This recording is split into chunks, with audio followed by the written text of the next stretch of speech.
Hello. Behold. I can't eat that. There, Wait, is this the one?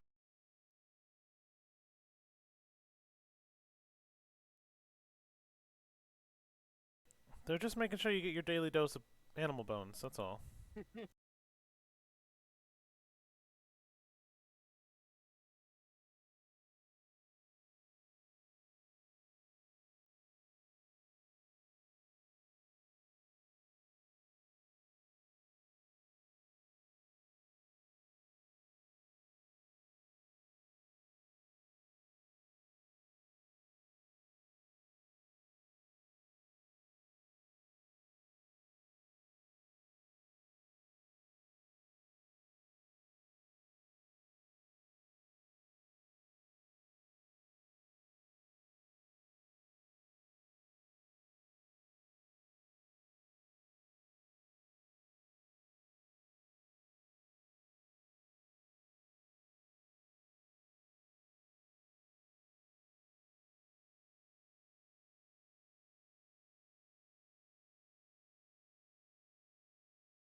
It's hop water.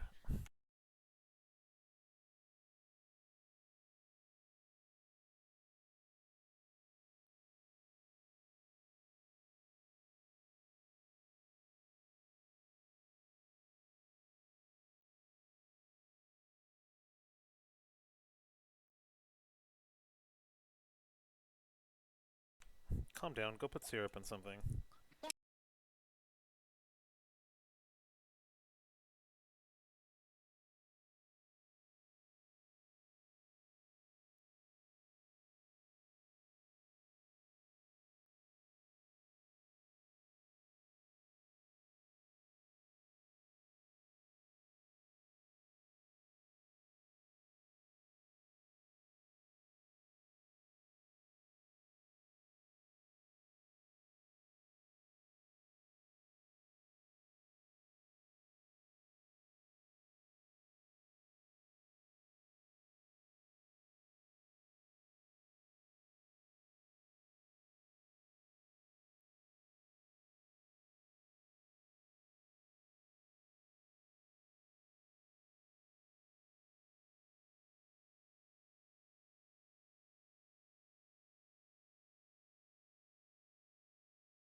Ooh, nice. Oh, I like the different colours there. Nice. Nice. I have need to not paint painted my mine. nails since graduation because I got so busy and then I got lazy of painting them, and I'm like, I've missed having them painted. There's something Yeah, kind I of cool need to about just sort of paint doing them as that. well. That's... So we are live. We just went live. Yeah. Well, hey, at least this time Hello. it's something we came talking about something slightly normal. That's a first. Apollo. That is definitely a first for us. Yeah. Please, can we just have a normal D&D session? No. Gotta work on the No, intros. no way. Oh. I loved Magic School Bus. Okay, like Bro. So, Oh. have Miss you guys Frizzle is seen? the queen. My background for all of my Google Meets at work is Miss Frizzle, and everyone's like, "Why?" And I was like, "Cause she's the teacher I aspire to be." Oh, Um, yeah. Did you guys see the Just live-action pure mock-up chaos. parody? Mm-mm. So Mm. From Studio C. I forget. No, was it Studio C? I forget who did it, but someone did a like a 3-minute like movie trailer for a live-action Magic School Bus, and it was like the most amazing thing ever. And I was like, why can't this be a real movie? That sounds someone, awesome. the minute producers get a hold of it, they'll ruin it. Probably. Yeah, Yeah. pretty much. Right? Yeah. So, how you guys doing? Good, good. You guys are headed for trauma from the sounds of it. Mm-hmm. Oh, I'm all set. I'm ready for this. Yeah, I told my sister, if you hear Cut distressed me noises. emotionally. Yeah, I told my sister, if you hear like distressed noises, I'm fine. Cedar, we'll see. Is there I'm risk of okay. bleeding from the mouth? Do you have stitches, or how you doing? I have stitches, Hmm. but they're like below the lip. So they replaced like some gum tissue right here. What they did, this might be a little TMI, so if you get queasy on that kind of thing, apologies. What they did is they took some skin from the roof of my mouth, like behind my teeth, scraped it out. So I have a retainer guarding that right now, because that's still healing up. And then they grafted it down here. And that's got stitches right now. Fun. Well, Ah. if you need a break ever, just Yeah, let us know. don't Hugh Jackman it. Don't Don't be Hugh a Jackman it. hero. That's gonna be too much. Just starts like it's like 11, but instead of bleeding from the nose, bleeding from the mouth. I'm fine. Basically, that's my concern. I'll be okay. I Oh, haven't really been like bleeding. It's fine. that's good. Don't That's worry, right. when I tap theater, I will only aim for the mouth this session. Thank you, Rain. And also, just aim for the ribs for me because I know how that feels. So just go for Oh. it. All right. So, does anyone want to take a quick recap before we get started? Do you guys remember where you're at? I left halfway through, so no. I Ellie's remember in the shoving Pelly in freaking bag. I got someone to be in the bag. That's all I remember. Somehow, I know that Gideon Gale. and Kelly getting along is like thousands times worse than when they hated each other. Yes. I gave her a flower. So Pelly was knocked out, fought, and I got a new sword that bites people. And I hate and- Oh this yeah, design yeah. so much. So you know that heart that was stabbing at Kiddis when she reached into the monster? Gale. No, I don't think I do. Alright, well so there was basically, I was turning into a monster, and something bit me. yeah, inside like the leader Bone Devil, there was this like heart with eyes that was biting at Kiddis when she reached for Oh it. yes. Yeah. Yeah, I remember that. So Kiddis asks the bone we captured a Bone Devil, and Kiddis asks it, "What is this thing?" And and the Bone Devil responds, "It's for that one," pointing at me. So I walk over, I reach in, and I pull out a mimic sword. I was there for that. Yeah, I remember Yeah. doing so. Yeah, Mhm. And I hate its design. I love its design more than anything. We freed the other bone creature. We freed that one, let it go, and we healed up Pelly. Pelly was under a curse. I put the dreamstone on Pelly to figure out what happened. Then started making Pelly a flower crown, and we went to town. Skeeter went to the people, like some priests, and were like, "Hey, we have there's a curse. Help us!" And they're like, "You have to bring her here." And then she's just like, so we brought Pelly there, and they did a bunch of fancy tricks that had nothing to do with actually lifting the curse to try to make a big show out of it. And Kiddish was just like, "Okay then." And then Kiddish shoved the flower crown on Pelly right when she woke up while Cedar was hugging her. And then we walked out, and then Pelly was fine. Pelly wanted to come along. Cedar said no. Then we begged Cedar. Cedar still said no. Candace went down to try to negotiate with Dana. Dana said no. Pelly offered Dana Cedar some said information convince backstory. Dana. Huh? Cedar said convince Dana, and we'll Yeah. talk about it. Then we tried to convince Dana. Dana said no. Pelly offered to give to Dana some more of her backstory. Dana still said no. And so then Cedar made a mistake. It said, Kidis, Pelly, go play. All the adults talk. And so they started talking, and we're like, no, we're not going to bring Pelly along. Kidis and Pelly came up with a plan to put Pelly in the bag so then Kidis could smuggle Pelly with them. And I somehow, the DM liked me, and somehow made it so I was able to get away with this. Pelly's currently in my bag. I mean, We just the even start of that rolled sentence. It had a roll off, Just and the I start of still the sentence, managed the to keep DM Pelly liked in my me. bag. So Oh my god. I didn't technically put Pelly in the bag. Pelly put herself in the bag. All from a technicality. technically knows that she's in there, though. Like, I know you had a Yeah, roll Cedar off. Cedar kind of knows, but she can't really get Cadis to admit it. Plus, Cedar knows that if she tries to forcibly take the bag, that might, Cadis might like bite her or something, and she's not exactly wanting to. Like, I don't know if that kid's had her shots. Like, What? That couldn't happen. Oh no, the kiddos was clinging to the bag, was holding it in her lap, and was like, "You dare freaking touch this bag? This is mine."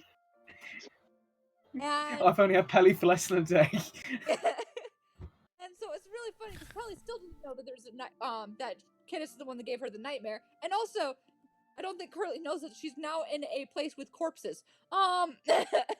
oh, So, Cedar even tried to say, like, because now Cedar knows that if she uses her little telepathic thing, she can technically let people like look in on her visions with Argos. So she even tried to be like, well, that's a real shame because I was gonna let her like get a glimpse of mom and dad.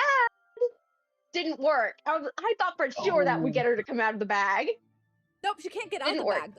Though. You know what might get her out of the bag that I thought of just a bit ago? Destroying the Oh, bag? dear. No, she's in there with a leprosy hand. Oh. Oh no. Oh. Well, dang it. I got a really and bad then, feeling about and then this. Cedar had another horrifying vision. Is that the Joker, do you want to talk about your masterpiece? I just I think my favorite moment of that session was the double take. Yeah, well, it Honestly. gave me so many ideas. So many ideas. Like legitimately caused Rain to give a double take. Like Rain was like, "Oh, Penta, what?" It's too good. Yes. So you saw your parents. They seemed healthy enough. One of Ish. them whittling down their own fingers. With a whittling Yeah, that's knife. healthy. That's something healthy people do. I don't even remember what I did to your mom. Nothing. She just fell down and got up. Oh yeah, Yeah. that's right. She died and then was fine. She's fine in comparison. Yeah, sure. Fine. I'm. No, don't do that. Don't do that. Oh. Oh. No, I'm giving nothing Dear. away. Don't you worry. Also, Oh, hello, where is- Keeper. How are you? Thanks for joining us. Hello. Where Yeah, were and we? I Hey, remember Mike. Gale getting big wings. Where He is were we? Mothman That's- now. Oh yeah. Were we all now in our separate rooms at this point? Yeah, I believe you guys. Oh, yeah. Some of you guys were like talking at the bar, and then some of you guys actually went up to Mhm. kind of go at your own spaces. I think you guys talked about heading toward your next destinations and things like that. But yes, we kind of left you off in the bar, I believe. And some of you guys had split off to your rooms. Yeah, Cedar went to her room, did the vision, and then cried herself to sleep. This is taking it. Oh. So yes. Oh, and Dana scared the ever-loving shit out of the bartender. That was fun. Oh yeah. Because she was buying meat, a shit ton of meat for the mimic sword that she named Sin for synthesize. That's cool. Right? And so she goes up to the bartender and she's like, "Hey, can I if I can show you something that I can guarantee you've never seen before, then you give me this meat for free. If you have seen it before, I'll pay you triple. Of course, he says deal. So I toss up a piece of meat, and the fucking sword eats it, and his mind is blown, and I get the meat for free. I We mean, got that's a how little you bit of perform. insight onto some of Dana's motivations. All right. Good recap. So we will take it over here. Unless there's anything else you guys are doing throughout the night, I will say the sun rises on the next morning. There was a cold chill kind of in the air as you guys are still in the early month of the year. Actually, there is something I'm gonna try to do. Go for it. While Kiddis is in her trance, I'm just gonna have Cork kind of bamf into her room. Here's the thing: if I'm in my trance, I'm clinging to the bag in my lap. But is it while she's in her trance, is it loose enough that Cork could get within the bag? I don't think so, because I will leave that up to the DM. But like the way I was planning is like she's basically guarding this bag as if her life depends on it at this point. It might. Oh lordy, here we go. Let me see here. So, let me just see here, because it's technically a magic item here, but still, idea.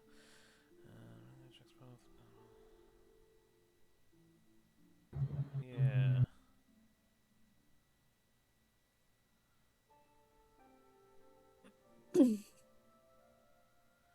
I mean, yeah, it's really a bag, so since she is in a trance, she's still partially aware. Right. So So there I'm would just have to be. I'm just looking for it to be loose enough that Cork could squeeze her way through. I think Not. it would probably have to be kind of like a a sleight of hand roll for Cork. So you'd have to one stealth to be unnoticed and one sleight of hand to be able to kind of open the bag. So that would give Kiddis 2 opportunities with one perception with disadvantage and one without, probably.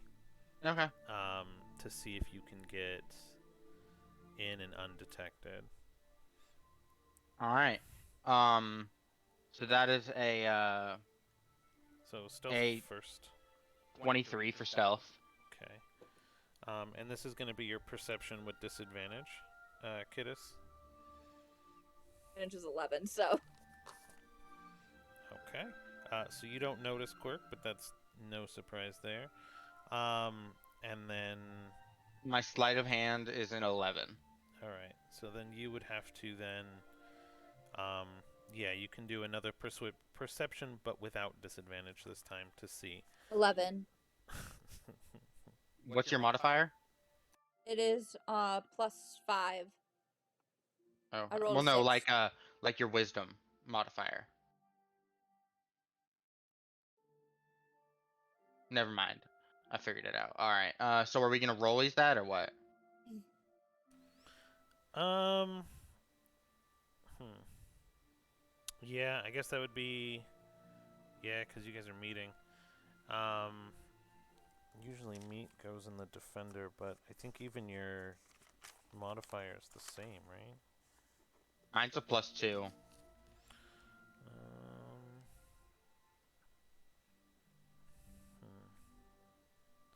So is hers. All right. Wait, for what? Oh, for wisdom? Yeah. Yeah. So okay. Yeah. Reroll. Okay.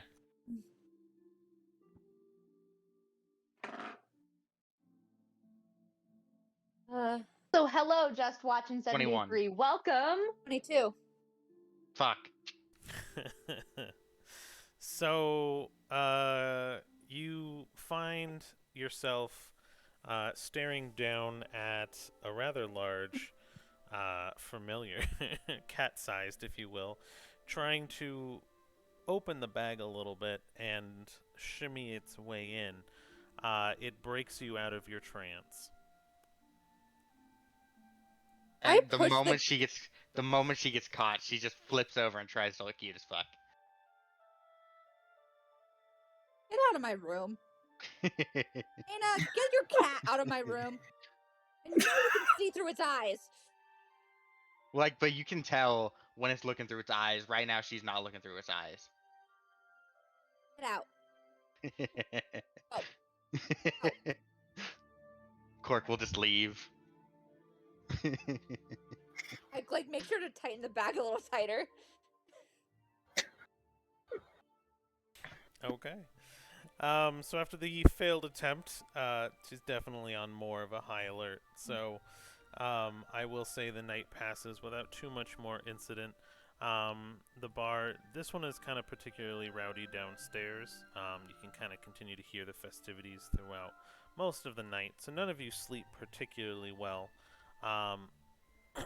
But the morning kind of comes and goes without too much trouble. Everyone kind of settles in at around 4 a.m. and you actually fall into like a deeper sleep. The sun rises. It is a dark morning, a lot more cold. A small fog kind of hits the city as you guys all kind of stir awake, and not too much more happens. It's just a bar in a town on an island in the middle of nowhere. And with my remaining 4 hours that I have while the other two are asleep, I'm gonna keep carving away at the eye. Okay, so you're going for the eye. Okay. Let me find that. Eye crafting. Okay. She just starts working on her new spell idea that she had during her time.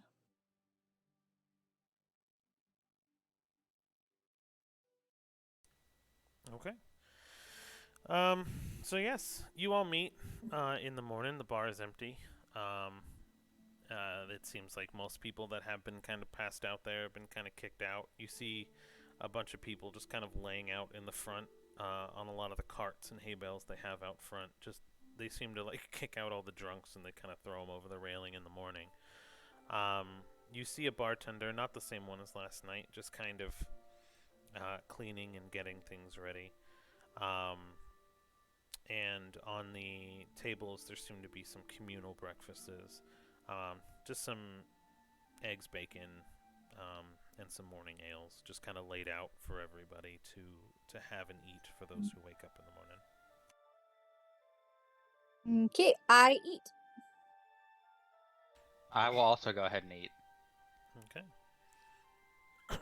Yeah, I think Cedar comes okay. down the stairs, and she eats. Gale will do the same, but just join it at the last minute and sort of be his usual chirpy self. Like, hey guys, did you guys all sleep properly as well? Because I did. Yeah, I fell asleep pretty quickly. Yeah. Ah. Yeah, I'm normally used to like waking up early in the morning, but yeah, nah, not today.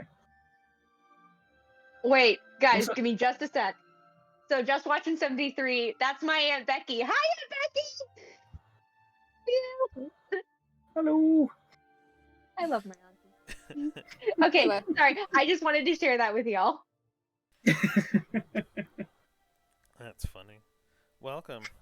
Welcome. Stay a while and listen. It's Gonna gonna get get crazy. As soon as everyone wakes up. Ah, ooh. For like, That's when the chaos starts. Every day. Speaking of chaos, I haven't heard from Chaos in a little bit. I should shoot I him know, a right? message soon. Yeah, we should check on her. anyway. But yeah, so I think I want Cedar to turn to the bartender. Hey, I had a bit of a question.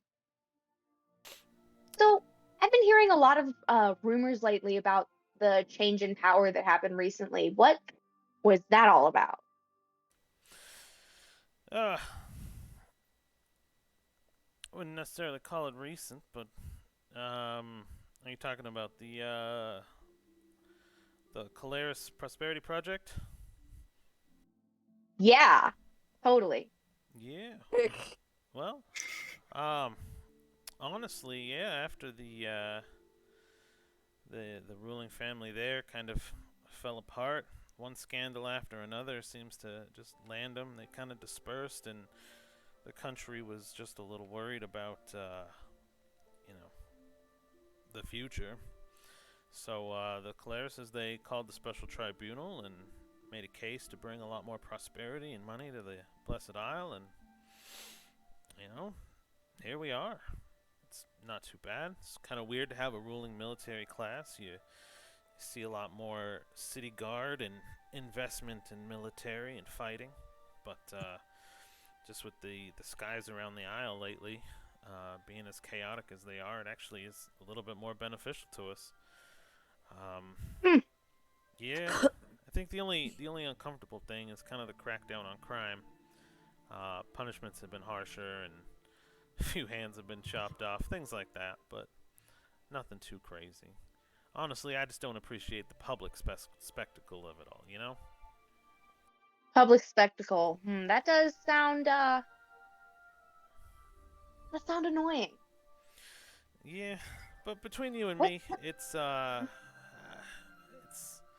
it's a good change. I just I miss feeling. It's hard to feel safe with so many guards and everything around. You'd think it'd help, but it almost looks like they're.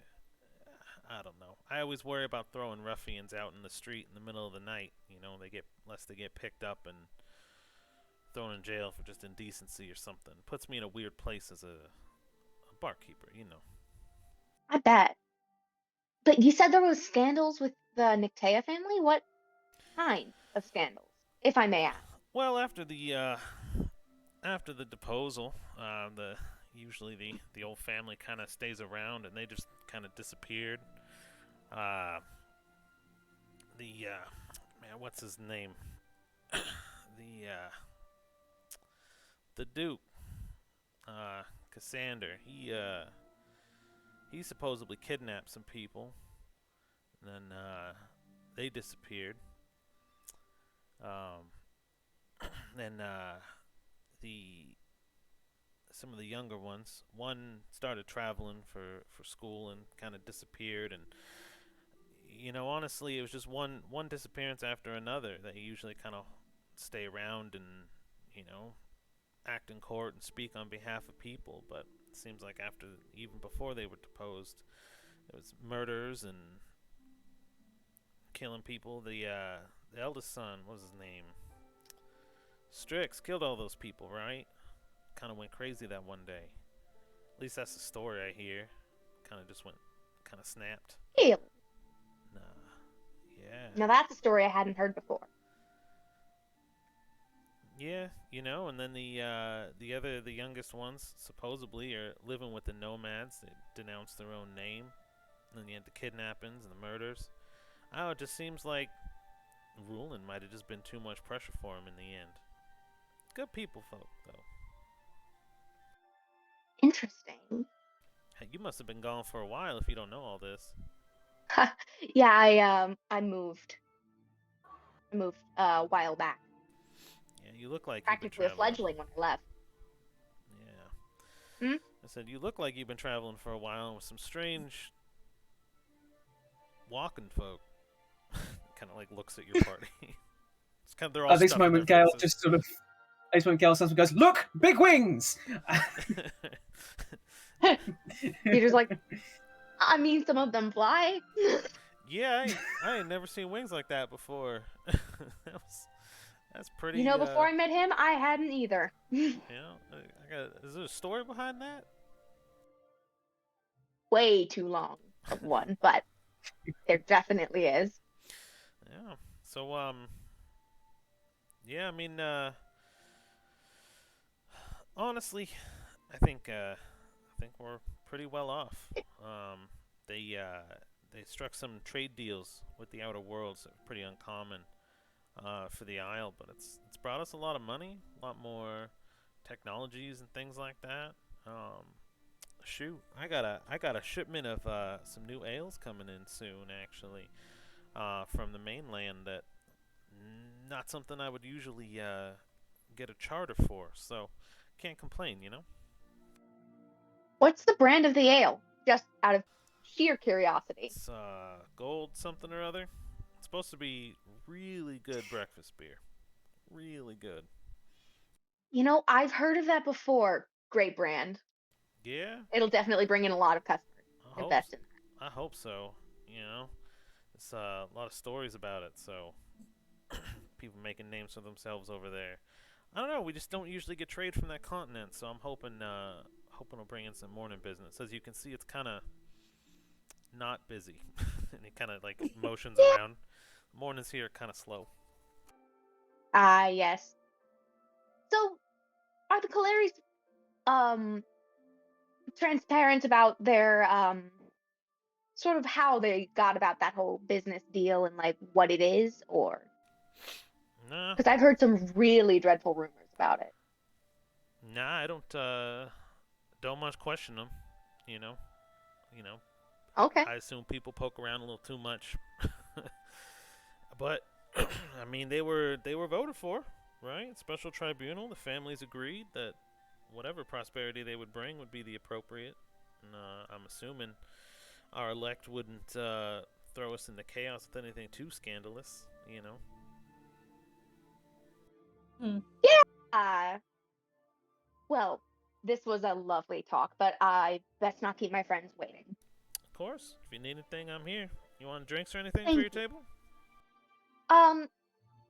Yes, let's get an ale for the older elf. Something. Kidis, what do you want? Hot chocolate. Hot chocolate for the teenager. Gail, what do you want? I'd like for Kiddis to stop putting my glitter on her toast. Tastes so Also, much just better. some juice. No, Good no. boy. Did you learn that from Yes! Pelly? Stop eating the glitter. We're not gonna It is eat the glitter. edible. It is Also, don't maybe just some know. fruit juice. We don't know. Oh my. Okay, yeah. And then fruit juice for the butterfly. All right. I don't know, nectar or something. I got a You serve that up to me, Harry. I got a hummingbird feeder out back. I could probably put in a cup for you.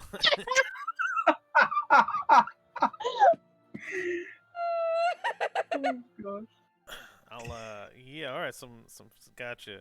So he takes a moment, comes out of the back. Actually, he's like mixing like an instant chocolate milk, but everything else seems to be cupped, and he just kind of hands it over. Oh, and a strong tea for me. Strong tea. All right. Something with a lot of caffeine in it. Gotcha. Yum. What region you looking for? Um, I'd say the blend from Brine Run. I haven't had that in a good long while, and it was honestly one of my favorites as a kid before I moved.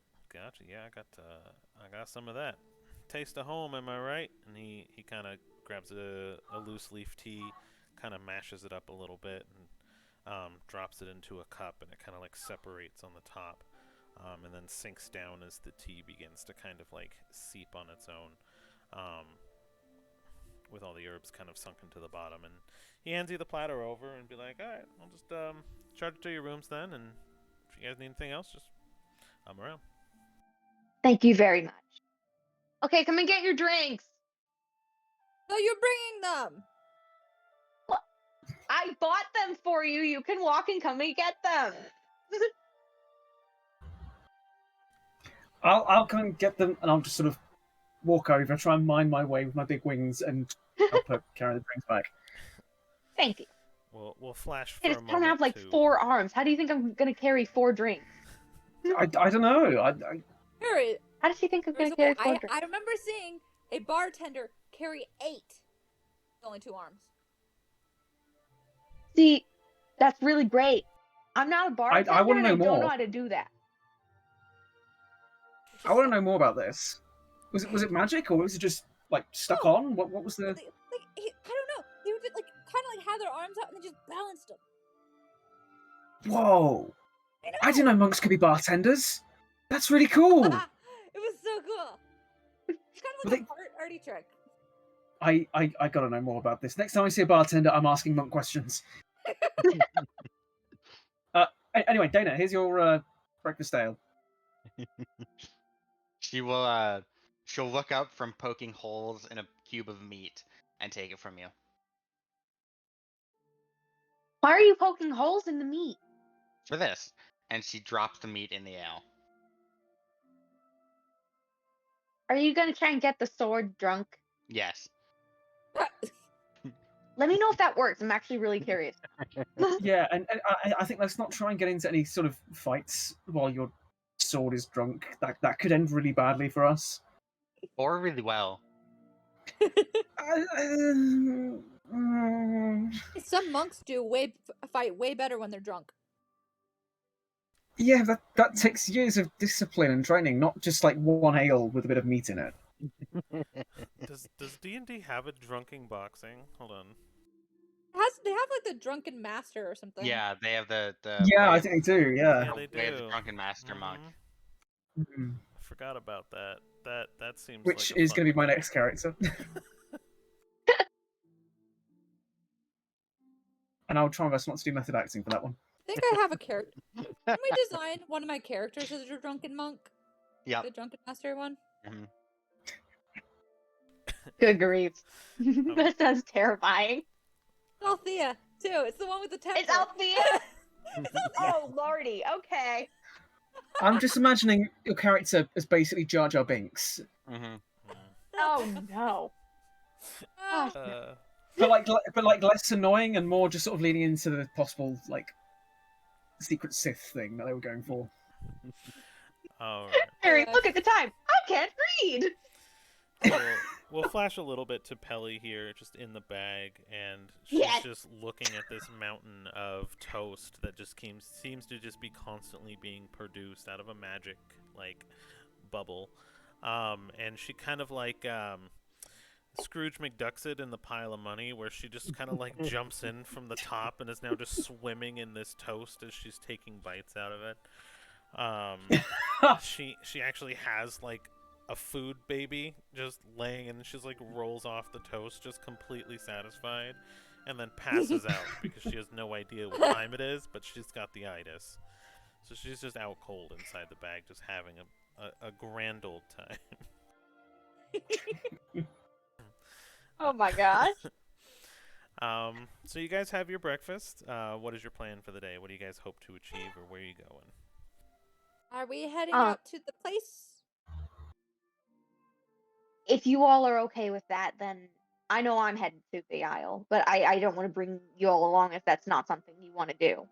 Because Wouldn't I want it's looked pretty scary from the visions that I had. Oh no, so scary. It's not like I cut myself for a living. Oh no, And I raised there's the dead. Dana. Okay, I raised the dead. That's gonna be so terrifying. I'm I trying mean, to be honestly, I want to considerate. help you, so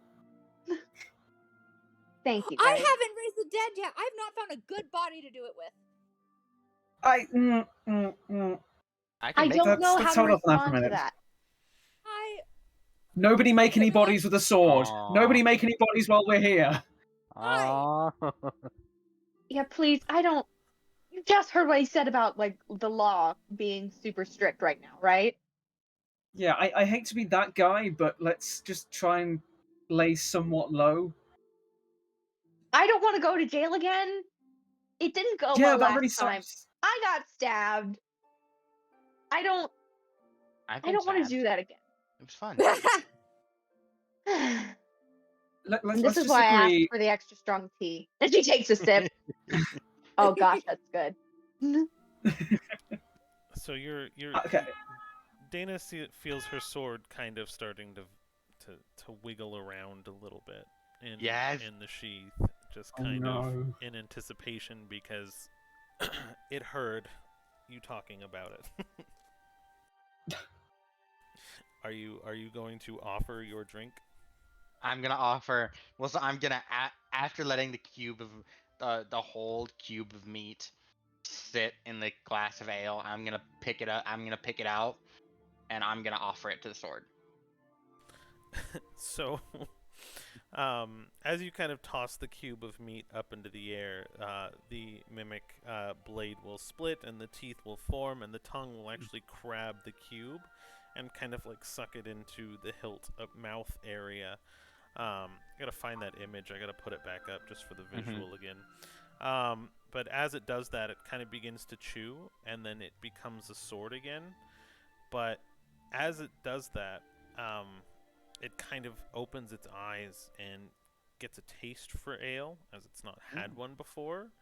And the sword actually becomes a little bit more soft and fluid as it splits and then becomes small,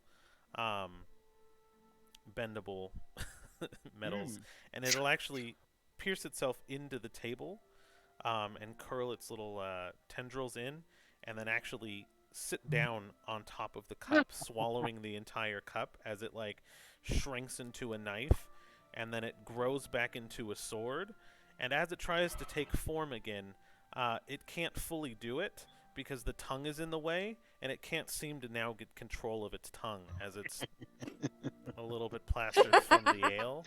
I So hate that. its tongue is just kind of like I hate laying this so out of the much. sword a little bit as it's hardened into a sword, but now it's kind of like a V shape because it can't fully like cure back into sword form.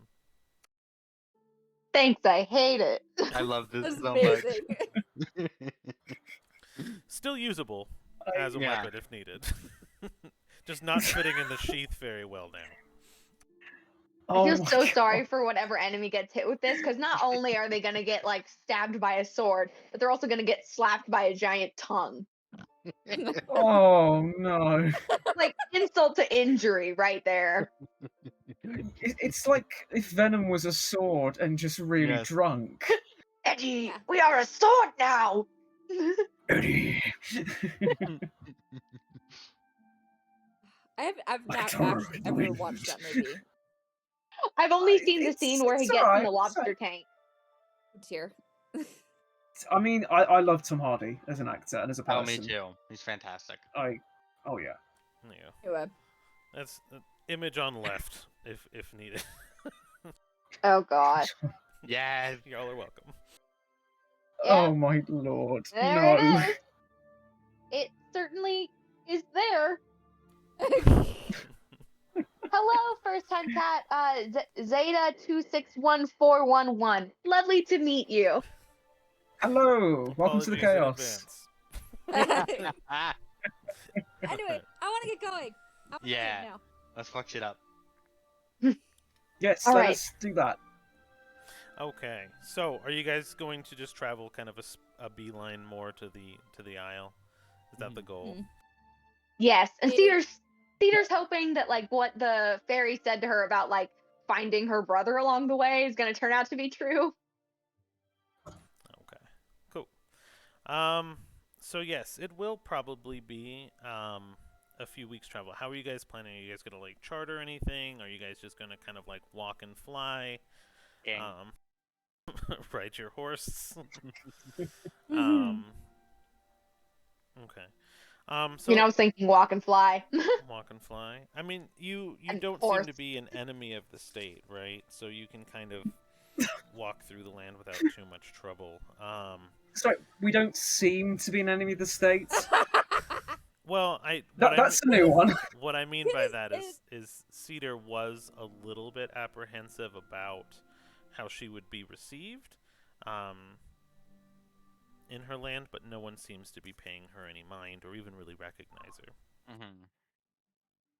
Still I find it actually- funny. We have I- not become enemies of the state yet, just by us being here. Surprising. and the crap we've It's done. gonna happen.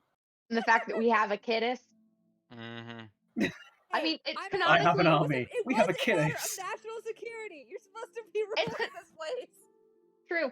It's canonically in your backstory that you made an entire country ban the color pink. Yeah, I know. That's canon. Oh, I love Kiddies so much. Wanted to remind that. Apparently, like, they said they wanted her to heal the prince. Once he died, they didn't want her to be continuing with that. So, You went in saying you were a healer. Necromancers, they're late healers. That's not the same thing.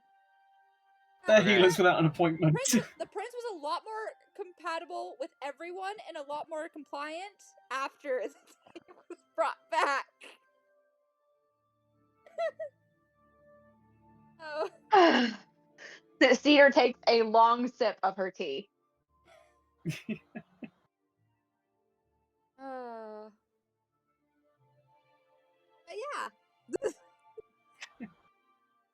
Before we go, I don't suppose anyone needs anything like any potions or anything like that. I'm just thinking if we're going to be traveling for a little while, it might be a smart move to maybe stock up on some supplies. Yeah, that's a good That'd be a idea. good idea. Yeah. Sorry, We should go and get some health potions and stuff. Yeah, that sounds good. Zeta just advised that they're not getting any sound. But then someone else did say they have sound. Is anyone else having sound issues? Can any one of us check really quick? Because Yeah, let me. it seems to be working for me. Yeah, no, I'm getting sound. Yeah. Yeah. I mean, I know I've had audio issues in the past. That's why I'm like hyper paranoid, right? Right. Yeah. Discord D&D night. D&D night. Yeah, I should be good. I think.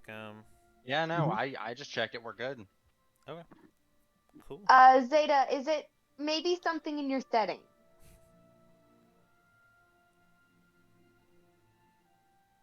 Oh, if they can't, yeah. Right. It's hard for us to ask. Yeah. All right. Okay. So you will you'll play the kind of collections game for a little bit. You gather a little bit of supplies. The local of your party will probably know a lot of the villages kind of dotted along the way, and where Can you you put guys something on my probably need bag? to head. Okay. Oh, go ahead and do your roll then. D1000, Forgot right? about this. Yep, D1000. 164. 164. Okay. So you will get. Where is my? That's a low roll. Am I ever getting my fire wand back? Yeah, I just need to finish working on it. Okay. Oh I gosh. haven't really had time. One of the most terrifying things Kiss has ever said. It said so innocently as Dana, well. where's my gun? I want my boomstick. I want to be Percy. No. a I want to goblin be Ash Williams. a goblin made key that can lock any door but cannot unlock anything. Oh, that's terrible for kiddos to have. I love it. I love it. For those first-time viewers, yes, Kiddis really is that chaotic. And yes, we are all terrified. Okay, I'm not that bad. No one's died yet. Yeah. Yeah. She said wanting her gun back. Wait, you almost died. I almost committed suicide. It had no effect on everyone else. It's like And huge, technically, you almost killed Cedar. huge difference, right? Also, you like Is took down like a not loading. massive bunch of my health. Not as much as I did on the other guy. I think it balances out. Like, I took out 50 on that one. Sure, dude. but I It's will just not fine. stop teasing you about it. This is Blame it called all right. You were in the way. this is called revenge for that one game night, Charisse. You know what I'm talking about. I have no regrets of that game night. I do. Trusting you. You should know, I will lie to win a game. I know that now. There is nothing you won't do for points. So Made the mistake of trusting me. Yeah, sorry. We're Back in to the the middle plot. of a competitive Focus. game that I could win. it's all There good. was a point for me winning. My Moving on. map's not loading anyway, so just bear with me. But yes, okay. So you guys spend a couple hours kind of collecting items for your journey. General supply is pretty easy to grab. It's a big enough town that you guys kind of travel through. You prepare for a few weeks. For a few weeks of travel. It's probably going to take you the better part of a month to get to Chenos, where you could probably charter a boat or a craft. A few of the things that you notice kind of along the way of your journey, though, is that even the smaller villages seem to have some form of workshop for artificers. It's not as crazy technological, but it seems like as you guys kind of travel through um, the towns and things like that, even the smaller ones will have workshops, forges, a lot more advancement than previously there before. A lot of the newest buildings will have steam stacks or smokestacks kind of coming out of them for working areas and things like that. As you travel, probably for your first week, you kind of run into your next small village here. And the people seem welcoming enough, things like that. So you guys don't really run into any trouble, but I will say, what are you doing with your time? I'm gonna spend the first 11 days, or 10 days actually, finishing up the carving. Okay. Of your, so you're just gonna focus on basically Yeah. your eye, right? Well, so actually, I could cut that down to 5 days because of my elven sleep. So, yes. Okay. Roll an in general d20 for me. Okay. Natural. Oh no, that's not a natural one. That's a 4. Okay. Not great, but better than a 1. No worries. Something like you're crafting something intricate on horseback, so well, flying horseback technically. Yeah. Might be a little strange. But you, yeah, because we're looking at 16 days worth, right? You've already done. Okay. Yeah. All right. So I'll say that throughout that time then that you traveled, um, you said 10 days, right? So Yeah. it takes you about 7 days to reach your first like major village. That's not just kind of a dotted farmland, things like that. That you guys can kind of land at if you really wanted to. So you're not quite done with it, but it's almost there. You actually get a general idea of how it's looking, how it's feeling. It's a lot more comfortable. It's functioning. You know what I mean? You can spend the last kind of like 3 days on the next jump of travel to kind of to polish it up, but you're almost there Awesome. for now. For sure. So you see Dana as you guys are traveling, just kind of carving, crafting, popping her eye out of her head a little bit, doing like the bulgy trick. Like it's got like a mirror, using like even at night when she uses the flame like mane of of King to kind of light her crafting and things like that. So spending a lot of time just with King and things like that. I'm assuming you're feeding your sword. It's no longer drunk as it travels. Is anyone else doing anything with their travel time as things kind of go through? I think Cedar is going to work on that spell that she was working on back on the airship. She like finally kind of works up the like, okay, you can do it. You're not going to ruin everything. Just write the dang spell. Okay. So roll. Yeah, go and just roll a d20 for me. With a +2 modifier. Sorry. Oh, it rolled off the table. No worries. So with a +2 modifier. Mhm. Yeah, that was a 5. Okay. Maybe I will ruin everything. I will say though, by the time you guys are done traveling, you can probably finish your spell. You guys are probably going to spend about a little over 20 days of travel, honestly. Uneventful, with just options to do things as you go. I mean, most of your day is spent flying. You're pretty comfortable just kind of like phasing out, just kind of doing your thing as you're Also, flying. I will say, does it help that King has a 90-foot flying speed, meaning it's 180 feet if he dashes? I'm just kind of calculating general travel for you guys. Okay. Just mileage and stuff like that, and distance you can go. Gotcha. I'm assuming you're kind of going at a normal pace because, I mean, you have an extra person on your horse. Gale and Cedar are probably taking turns holding a tabaxi cat. You know what I mean? Yeah. So I'm definitely Current Stop stop for scratching. I'm definitely doubling because you're flying the flight speed of travel pace, but yeah, unless you guys are intentionally going at a faster pace, I'm calculating normal plus like normal double basically because you're flying. Very fair. Akarin, stop squirming, or we'll really find out if cats land on their feet. It's like a 300-foot drop. She'll be fine. So yeah, They have 9 lives Fine. for a reason. We're gods.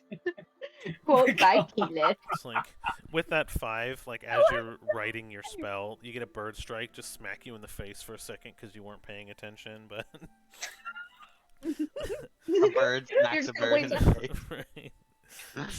She like spits out a crow feather. Just what the?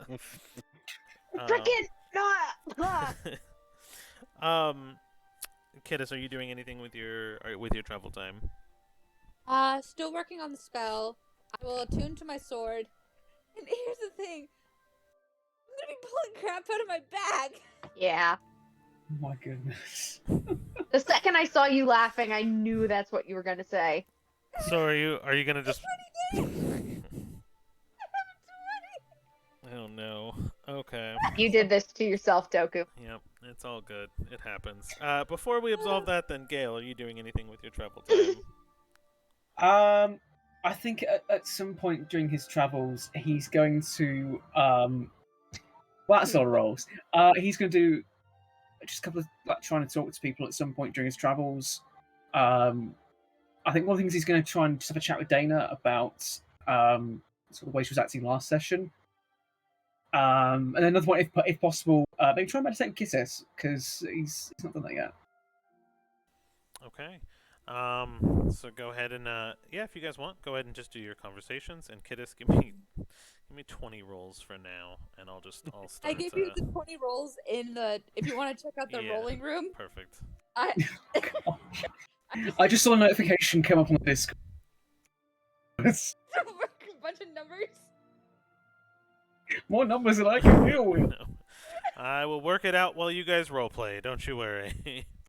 Okay. Okay, who wants to go first? Sharice or Rain? Who else? Not Go first? not me. Okay. So I think it's gonna happen at some point when it's sort of nighttime, and girls can walk up to us and say, "Hey, just wondering quickly. I know you do a bit of meditating and that sort of thing. Do you maybe want to do some meditation together? It's been a while since I did some, and I think it could be fun. You know, I've never done it with a person, so it could be kind of interesting." You want the meditation ball things that Cedar gave me? I have no idea what you're talking about there. I just sort of tend to just sit on the ground and sort of zone out and do my own thing. But I figured if you're meditating, maybe learn from each other, that sort of thing. Okay. I'm just where we haven't hung out for a while. I just sort of, just try and just be a good friend. That's all. I like this plan. Nice. Okay. And also means that if you're both meditating, it's less likely that you're going to hit me with the Dreamstone, which is something I always. Well, you have Kind to fall of- asleep at some point. Oh, Oh, that's clearly, you are not at a monastery when there's after to do a big meditation at the start of the new year. Clearly, you are not around for that. I can go all night. Okay. Do you honestly picture me Quote to of be the able to sit episode: still I can go all that night. long? Yeah. We're not naming the episode that. No. Unintentional chaos. I love it. It's so cute that you'd think I'd be able to sit still that long. I mean, stranger things have happened. That's true.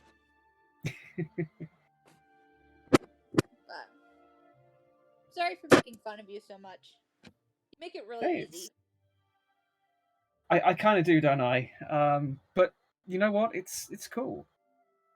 The way I see it, you wouldn't make fun of me if you didn't kind of tolerate my presence. So I see it as a good thing. Yeah, that's true. And you're never horrible. You've never threatened my life. So I always count as a good thing. If I get through a day without having someone threaten my life, it's always a positive. Bar is way lower than I thought it was. The bar is so much lower than I ever imagined. The bar is subterranean. Bar is What was literally it? just don't What try was to it kill Mackenzie me. said? Mackenzie has a saying, the bar was so low it was in hell, yet you're playing limbo with the devil. I like that. That is from That's a my good one. 15-year-old sister, folks. That's good. I Oh. like that. Anyway, Kid has settles into her meditation. All right. Gail's sort of sitting nearby and try and meditate as long as possible. Trying to get to the dawn out of fear of Dreamstone.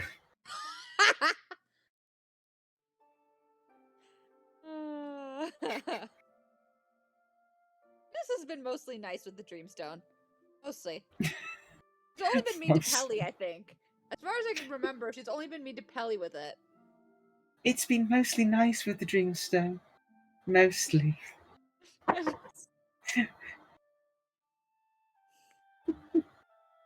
The only other bad thing she's done, well, bad, was try to manipulate you into playing with her. I mean, yeah, but that was.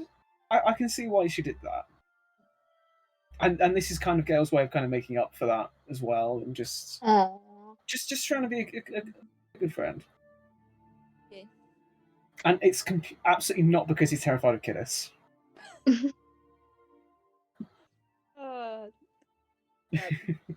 Anyway, so you want to try for Dana's conversation?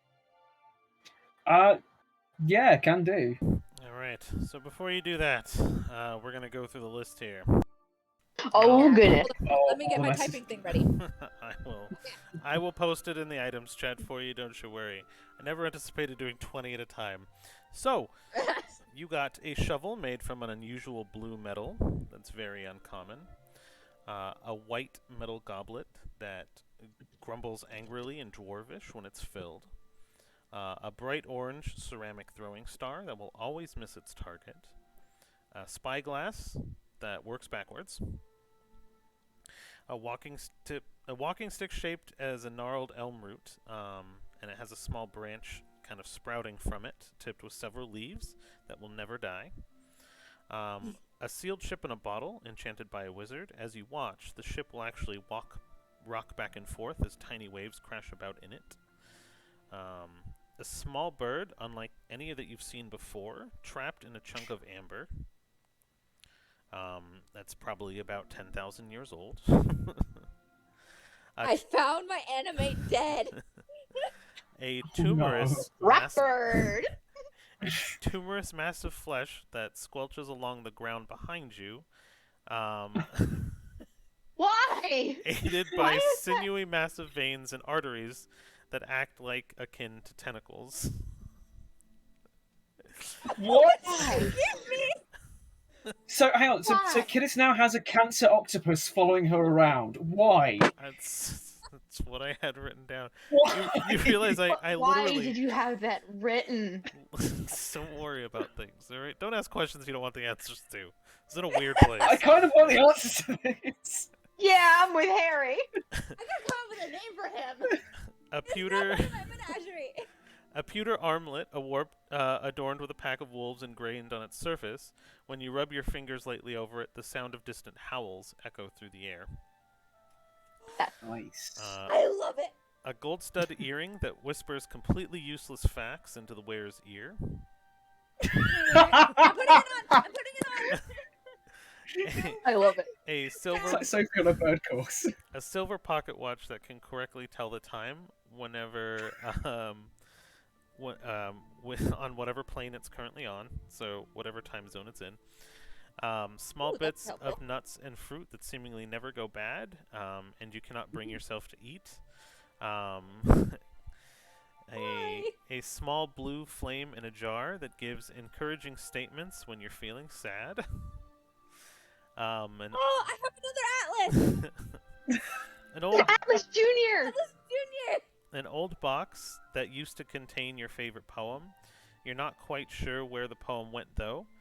You can remember having it just a few minutes ago, but every time you remember the poem and put it in the box, it disappears. A terribly written novel whose plot seems to match events that are happening in your life. You found Wattpad. of a recount of a famous battle that contradicts what is commonly thought that what happened throughout the battle, written by a great sage who was apparently present. A crown made of ice that never melts. A piece of string that always emits smoke. A rod of interdominant metal that changes its length randomly every other day. A tiny cage containing a goblin that seems to hate you for something you seemingly did, despite never seeing this tiny goblin in your life before. Oh, I gotta come up with a name for him as well. And a cursed We have a goblin. a cursed Victorian-style doll that will randomly, throughout the day, relocate itself and change its dress.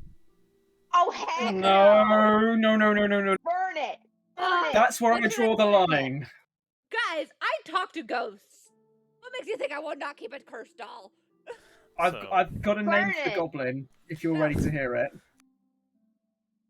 You should call the goblin Freddie Mercury, because he wants to break free. Oh my gosh! I will call him Freddy. I will call him Freddy. Yes! What did I... How come I'm an admin on my own server? Why can't I send a message? Hold on. Your message cannot be delivered. This is usually because you don't share a server with the recipient. Wait. Am I on the right... It's in the items channel. What just happened? Give me 1 second. Oh, mind you, everything that was like the crown, the watch, the earring, anything that was like actually meant to be worn, she's just putting it on during this trip. So she has like her little ice crown now on her head, like. Oh, Just like- okay. It's Kiddis, the ice cream. You gotta keep a cool head. Ooh. Ooh. I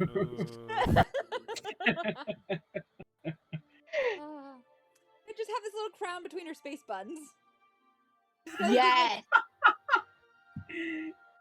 Oh my Like gosh. nestled in between the space buns. Perfect. Yes, exactly. Like if Princess Leia became Queen of Hoth. Yes, Yes! exactly, I love exactly it. like that. Let's just see how long this message is in the Discord. So this will account for every item, even though you guys have only gone 7 days so far. This will account for every item that you pull out throughout the entire trip. All right, and as I said, okay, and during this trip, during this time, I will be coming up with a name. So if you need my attention, just kind of say my name because I will be trying to name some of these. And I'll share a picture of the doll here really quick. Why? You Why? have to? I like tormenting I wish, you I guys. wish we had a picture of the opposite octopus. No. No. Yes. No. Yes. Also, I'm a I love biologist and no. I love Zada's message in the chat. So this went weird really fast. Yes. Welcome. So I Welcome to CL Gaming. yeah, sorry, Data. I gave I gave Oh my no, I player hate it. a bag that you can pull Ah. out lost items from the universe, and I literally have No, a no. list of 1,000 items that I make them roll for once a day that they can attain.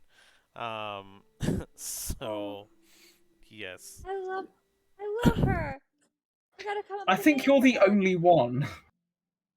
There you go. This is the Why do we have Victorian doll. Annabelle? There you go. I Put it don't up on want the screen Annabelle. for I have to everybody. come up with a better name than Mm. Annabelle. Mm. Not Oh, I'm creative not enough. suggesting you call her Annabelle. That's my nickname for her until you get a better name. I think I have the perfect name. Burn it in the fucking fireplace. Alright. So after 7 days, you reach a village. You are welcome to interact with it, or we can kind of continue and pass on. Is there anything you're looking for? Anything that you want to see? I'm assuming if not, you just kind of resupply and continue on. I start a little project of my own where I just write little notes on pages from my notebooks and just leave them in little places while we travel that basically just say little facts, little rumors that are all true I think I know what about this a is. certain Polaris. And I just leave them. Are you spreading propaganda? No, I'm spreading the truth. This is just the beginning. All right, I like it. Whenever we finally land in the place, I want to try to bring my bird to life. Once I come up with a name. Okay. All right. And then, did Gail get a conversation with Dana? Did that happen? Gale did not yet. Just at any point, sort of during this travel, I think would be the what he's looking to do. Okay. You have a free day. You're flying together. Okay. So Gale's going to sort of pull. I say pull. Sort of try to think of the right word here, but just sort of try and get sort of right alongside Dana, and sort of go, "Hey, Dana, you free to talk for a second?" Are we in the air or Yeah. in town? I'd say you're probably in the air for now. Okay. It's why I'm shouting because there's a lot of air. Yeah. What do you need? What do you need? I wanted to just talk about what happened a few days ago in Aquafena's temple type thing. Look, let's You wait till we're on the ground for that. Yeah. oh yeah, totally. Yeah, we'll go somewhere quiet and just talk. Yeah. Okay, cool. Bye. Just sort of banks away. Gail would say bye. You would though. Bye. So the days pass. The Bye-bye. nights are just as cold every day. You guys kind of have flown through every type of weather at this point. You know, freezing rain, just cold winds, sunny days, and everything else. And as the days and night pass, one day in particular does pass. You know that you are about a day away from your destination, where you could potentially charter a boat or get some more information about the Isle, because this is the closest main city. But it is the 23rd. Not a particularly cold night. It's actually warmer than most. Um, and I'm assuming you will kind of continue on through the day normally. What is this, a travel day or a day we're in town? So this is a travel day, technically. You are Oh. about a day away from town. Okay, and it is the 23rd or it's the 22nd? It is the 23rd now. Okay. So Dana's actually, she's gonna turn to everyone else and go, yeah, hey, I know we're close to town, but I need to take a break for a few hours. Of course. Yeah, absolutely. And she'll kind of bring King down on the ground, and she'll sit down, she'll summon up the hut, and she'll go, all right, I think Gale and I are gonna go talk, but you two hang out here, do whatever you're gonna do. I don't even know what that is anymore with Kidis, so just I be don't think I Kidis, ever I knew, guess. but She's now playing with all her pets, including the new ones. Kidis, do you want to show me the stuff you got? Yes. And then she starts listing off. I still haven't come up with names because I'm still typing them in, so I haven't come up with the names for all the new pets. Cedar listens intently. And and Dana will just kind of go to like where are we right now? Like in a forest, in a field? What are we talking? Yeah, you guys are kind of in a middle of just a middle of a forested area. Okay. So Dana will take Gale probably about like 50 meters out. Okay. And just find like a rock or something and sit down and go, all right, so what's up? Well, I was just sort of thinking, since we went to temple, you just seemed a little bit quiet and a little bit off. I just like to check in, just see if everything's okay. Yeah, it's been weird. It's been something. Right. Is there anything you wanted to talk to me about? I'm just thinking while we're out here, we might as well just try and help you out where I can. There definitely is. It's one of those things I don't know how to approach, you know? Okay. Well, how about we start from like the very basic sort of thing? Like what sort of thing is it? Is it? I've not upset you, have I? No, farthest thing from Oh, it. oh, thank the gods. That is the issue right there. Me thanking people? No, the gods. Oh, right. Okay. Well, how come? I'll It's okay if you don't want to talk about it. no. This is good. This is good. I'll tell you the way I told Cedar. Mhm. Way back 40 years ago, 50, about 40, yeah, 47 years ago, in that fire, if the gods are as powerful as they claim to be, as they as they present themselves to be, that means they could have done something to stop what happened to me, but they didn't. So either they couldn't or they didn't want to. But the Fae could, and the Fae did. So why believe in the gods? I get that they're real. I'm not saying they aren't real. But is their Yeah. power real? Because if they could stop it, why didn't they? And if they couldn't, why worship them? That's a couple of really good questions. From the way it was explained to me, a lot of their power comes from like people's belief in them. So, I guess the larger a congregation or the larger a gathering of followers, the more powerful that deity becomes. From what Right? I've seen, sorry, go ahead if you want. No, please. Please. What I was going to say is, from what I've seen, there's been a lot of advancements in like science over the past few decades, Mm-hmm. and I don't know. Maybe it's the faith in machines, sort of taking that sort of faith away. Like I don't know. Maybe people are believing more in the everyday Well, but rather by than that logic, wouldn't the Fae act the same? You don't believe in them, they lose power. So I don't why did know. the Fae help me? If people are losing faith in the gods, in the Fae, in nature, why would the Fae stick their neck out? Not sure. Maybe it's because the Fae are actually physically in this realm. I guess they've got more say and more direct power. Mm-hmm. Maybe the gods. Maybe there's something we don't yet know about the gods. Why they can't intervene directly. Maybe But it's even if they just. couldn't intervene directly, the fact that people like you exist, just this is no knock on you, it almost makes it worse.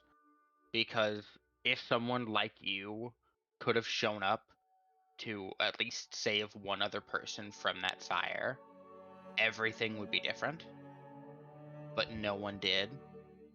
Meaning that the gods didn't even reach out to one of their followers and say, hey, I can't do anything. Go help them.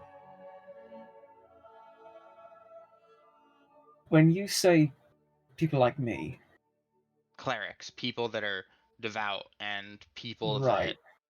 that are like conduits of the gods. Okay, I see what you're getting at here. To tell you the truth, I don't quite know how to say this. I didn't start off worshipping Shanti.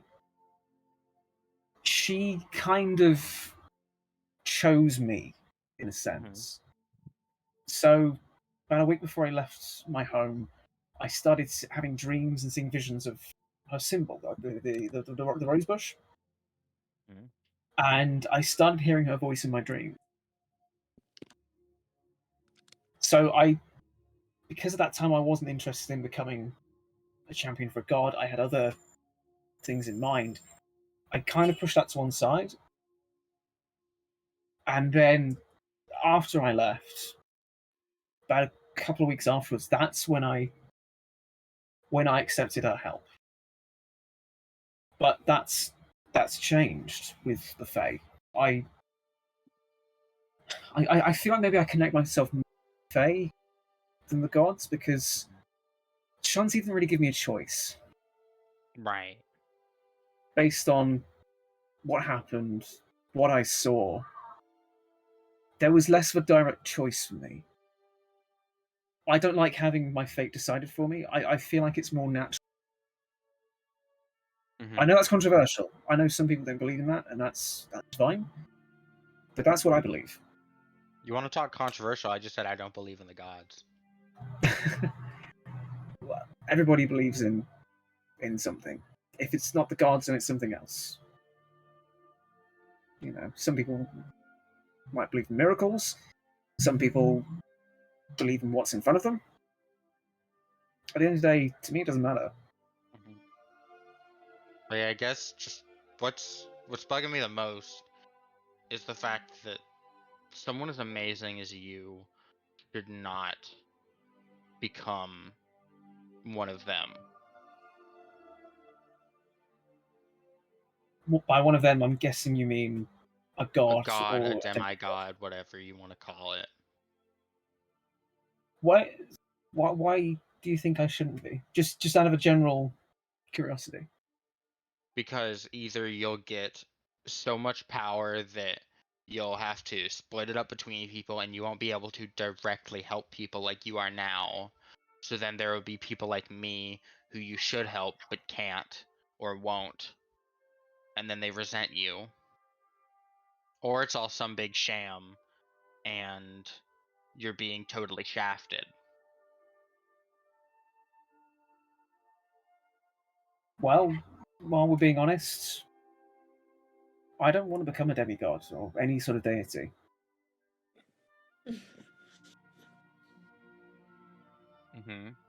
So I have no plans to become that. If there's any way around that, I will absolutely go for it. Honestly, I good. glad you agree. I think this world's beautiful the way it is, and I think what makes it beautiful is the fact that I know I'm not going to live forever. I'll grow old, I'll die at some point. When? I've got no idea. But there's something wonderful about the fact that I'm here now. And I'd say that about any point in history or in the future. The fact that I'm able to do what I can and help people, it gives me a purpose, but it also means I can help people to maybe help others in their own way. Right. I don't need to live forever. All I need is to help one person see that there's a better way to do things. If I do that, I can die happy. I can agree with that. I'm glad, because that's kind of core to who I am. You know, helping people, that's the end goal. Mhm. And like you say, if I have all that power, well, from what you said, power seems to corrupt and change people. And I don't want that. Apart from the arm, I'm kind of happy with who I am. I'm happy with the people that I'm with. I'm glad. Bless you. Thank you. And also, if I become a god, that's just terrifying. I mean, just consider the implications for a second here. Mm-hmm. The fact that I can become a god, that's just laughable. Yeah, no offense. You I'm a kinda dork. dork, dipshit. There are many D words we can use for you. Airhead. Wait, that doesn't start with D.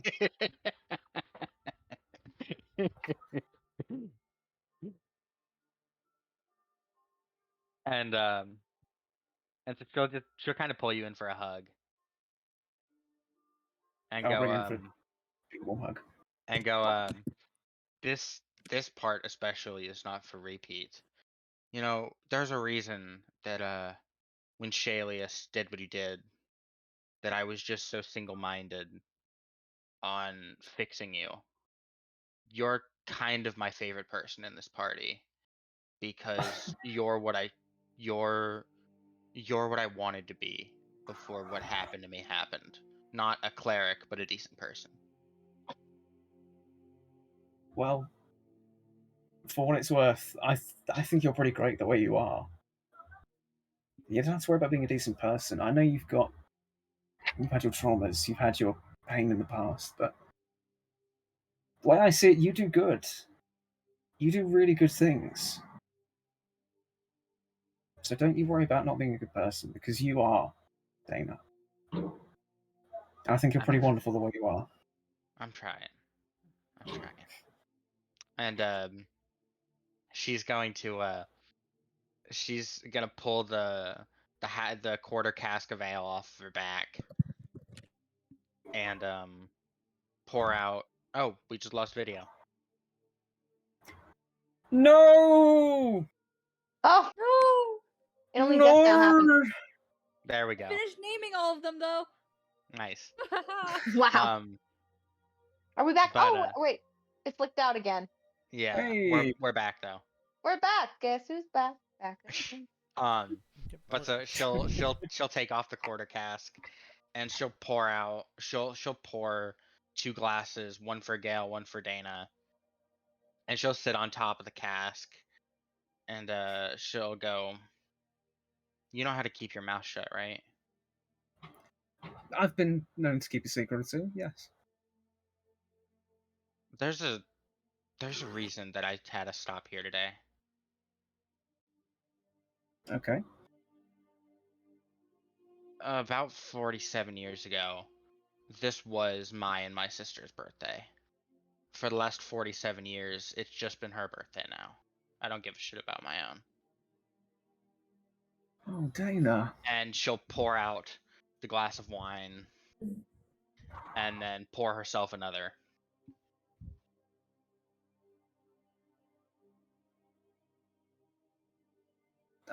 I wish I'd known. I could have gotten you something. I I don't know want you wouldn't have. anything. There's one thing I want and I can't have it.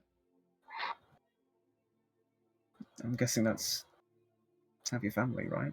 Mm-hmm. So I don't need anything else. I don't need a new sword. I don't need new armor. I just need them back. Well, I mean, who knows? Maybe when all this is over, we can help get your family back. Maybe. And hey, if not, I kind of consider you guys to be like my family. Honestly, me too. That's kind of why I showed up when I did. Well, not exactly, no. I actually my plans in that city aligned pretty well with Philo's. Um, but then I saw y'all and I saw y'all fighting for something that seemed to matter. I kind of missed that. Fighting for something that was important to you. So I figured I'd give it a shot. Here I am now.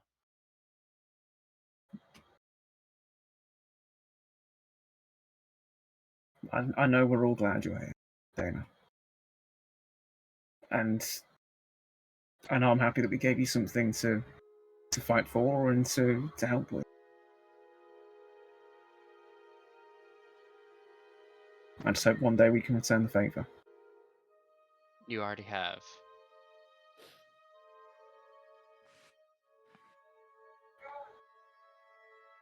Well, for what it's worth, I know you won't really care, but happy birthday. Thank you. And 148, you'll huh? see, you're looking good. I hope when I reach 148, I look as youthful as you do. I'll make that happen. I mean, we're gonna kill one god. Why can't I kill another? That's the chaotic spirit. Just one god of death dies. I'll just find whichever god of death controls you, and I'll take them out so that you can live as long as me. As long as it's not forever. Yeah. That'd be awful. But don't worry, your secret's safe with me. Thank you. And she'll hop down from the quarter cask, and she'll sling it back over her shoulders, and she'll go, "All right, now to head back to camp and just pray to whatever, probably the Fae at this point, that Kidis has not burned everything to the ground." Oh God, yeah, you're right. Sorry, Nah, That's no, what you're I fine. meant. You're fine. Also, she did just get like another little flame in a jar. Oh, fun. Oh, More what if she's fire. unleashed that? Oh no. As someone who loves fire, even I don't want to see this. Yeah, I. Wait, okay, Ain't well, my bird yet. I we need just to hear know this what the bird voice in a likes. distance. For some reason, you guys are smelling smoke. No, I'm kidding. Barbecue. Dang it, Barbecue. Dennis. I love the smell of arcane napalm in the morning. Someone somewhere is casting fireball. Fireball, fireball, and only fireball. I didn't ask how big the room was. I said I cast fireball. Well, I'm sorry, what did you just say? Person within fireball distance? On the vibe. don't Alright. ever Anyway, let on me that have note, we'll head fireball. back to the camp. Don't ever let kids have fireball. They'll be No. so much fun. Oh. Duly noted. So, you guys make your way back to camp. You see everyone just kind of striking. Everyone's kind of packing up, things like that. You see kind of like everyone stretching, everyone packed up. You disperse your Lehman's tiny hut, I'm assuming, or Yeah. your tiny hut of shenanigans. And I guess without saying too much, you set out for the day. Was there anything else you wanted to do with this day? Anybody? Need to know what type of bird I have. What is it like a small I just need to know, is it like a small songbird? Send a Is picture. it I want to like- see if I can identify. Please tell me it's Tweety Bird. Is it like, because I need to know what I want to name it before I bring it to life. Okay. Yeah. The Zombird. No, it's probably just like a mountain bluebird. Hold on. I thought I tossed some brains. Oh my gosh. So something like that probably is what you see in Amber. It's in the maps page. Yes! Okay, hold on, I gotta come up with a name with it for it. But Oh it'll have a wow. name and I'll bring it back to life. It's the Nevada State Bird. You're welcome.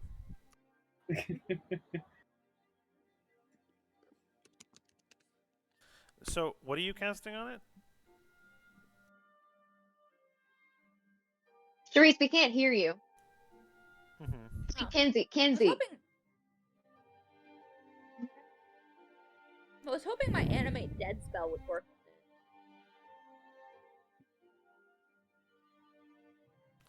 Are you going to break out? Are you going to break it out of the amber, or?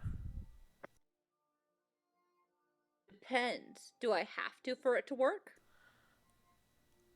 Just a floating rock with a bird in it. Technically, no. It's not going to move very much if it's alive in there. But give me one. Let me reread this spell really quick. Humanoid? I don't want it to just be humanoid. That means I have to get animate pet.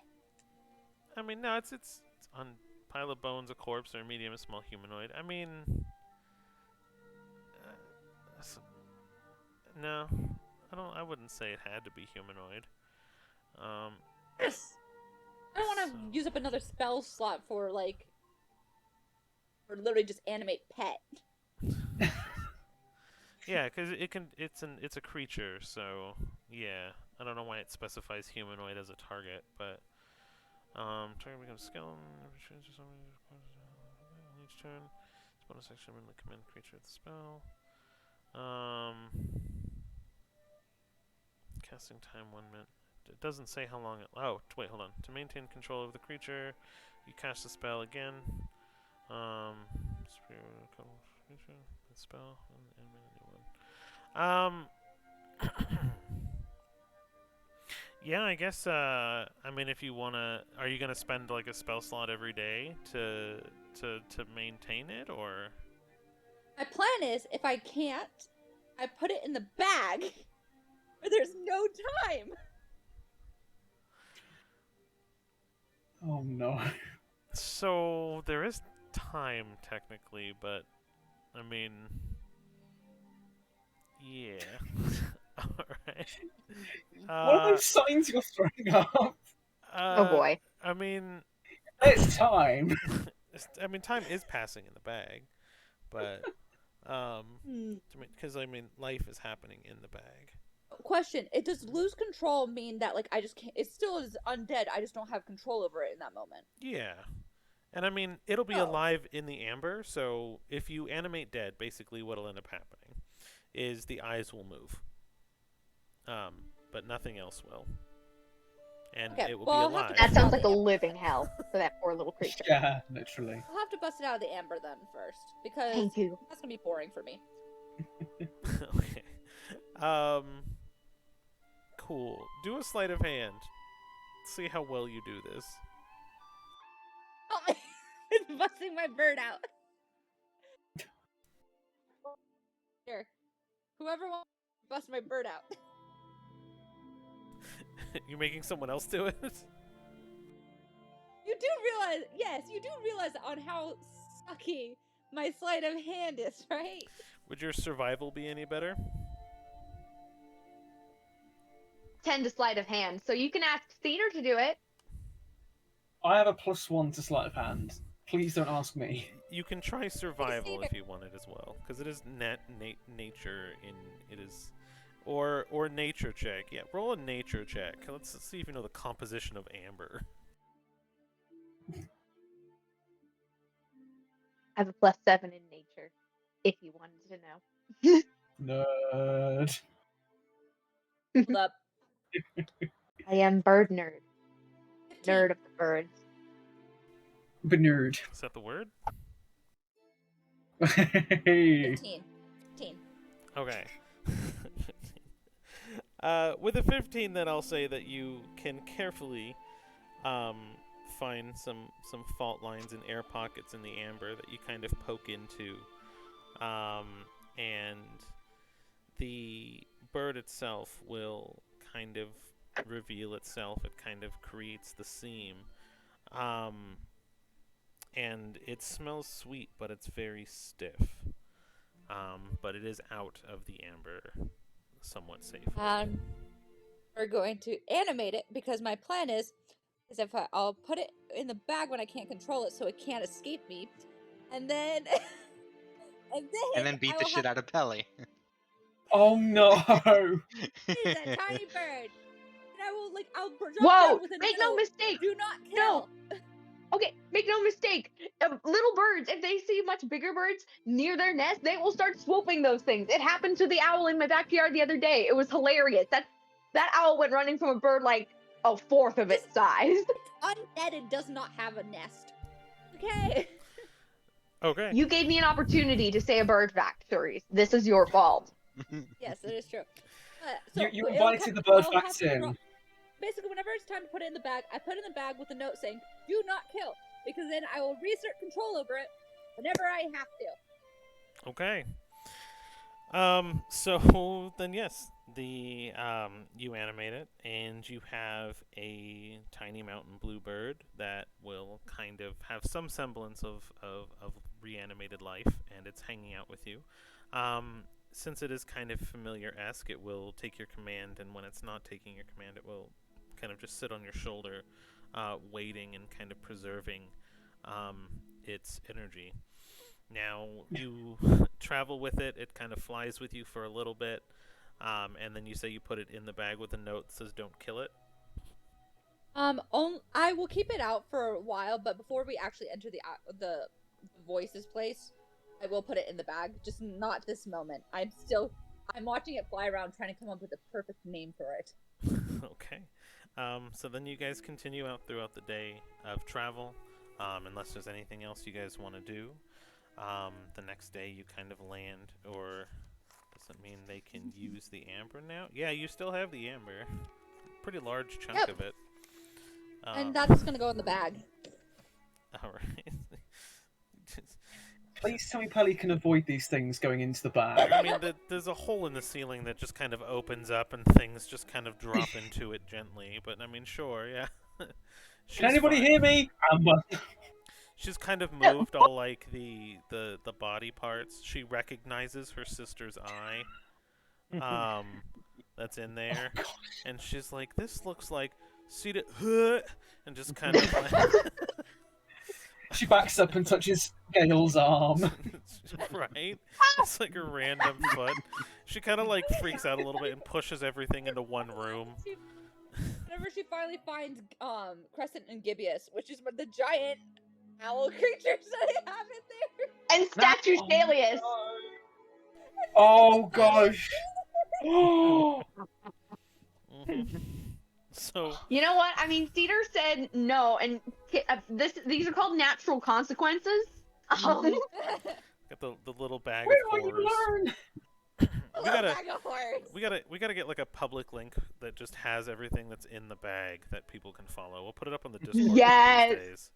Okay, Like I have my list in my thing, and I have in parentheses what's in the bag, what she's wearing, and what she does not have inside the bag of holding. It's But still has organized. one for bags. that's what we'll do after this session. We'll get a link together that we'll just pin to one of the Google.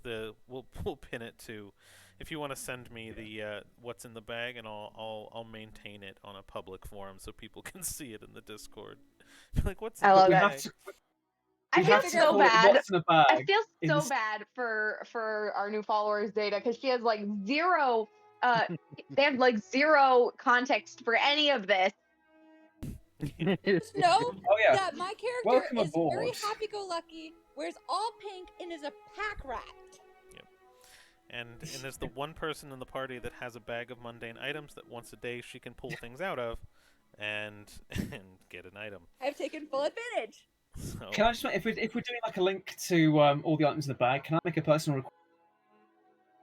what's up? We have to call this. We have to call this thing "What's in the Bag," and it has to be like fully capped. So when you read it, you've got the line from Seven in there. What's in the bag? What's in the bag? I currently have Pelly listed as a pet. I mean, Oh my gosh! yeah. I mean, For a little context Zeta, for you, don't Zeta. worry. Cedar has two working eyes. Just one of them wasn't originally hers. Yeah. It's kind of its own thing. She received a wondrous fey item that she's dubbed Argos, but that she had to pull her old eye out of her head and put her new eye No, in. it did all the work. I mean, yeah, it did all the work for her. But basically, It she also just, replaced like, one of her latched other on. eyes. But her old eye popped out of her head, Face hugger alien. and And my character, yeah, decided to grabbed it. grab it. It's like mine now. And Gale's character, and Gale, our cleric, lost an arm and a leg that Kidis currently has, and is trying to negotiate to be able to keep. yeah, he's got like prosthetics. You're not now going that to were made keep that. by We're Dana. going to reattach him. Still, Yeah, like, he it's- has two it's- functioning like animatronic things. But yes, so her I mean, sister I'm cool either way. I can do this. is in the bag with the eye and the Yes. body parts. But yeah, so Couldn't moving remember on. the word. Anyway, Yep. So everyone's slowly realizing that Pelly's like, there's an eye in the bag. Azul. Azul. No, I should name my bird. I've just seen Zada's latest comment. What the absolute tentacle hentai hell did I just join? Honestly, that's a very good question. All right. So I've you, been wondering that since I joined this campaign as well. How red am I right now? Very? Welcome. You decided to join the one where I've got to play a chaotic character for the first time. I'm so sorry. And I have the, I don't know if it's a fortune or a misfortune to be playing the mom character, And I'm here. the adoptive mom. Ooh, cool.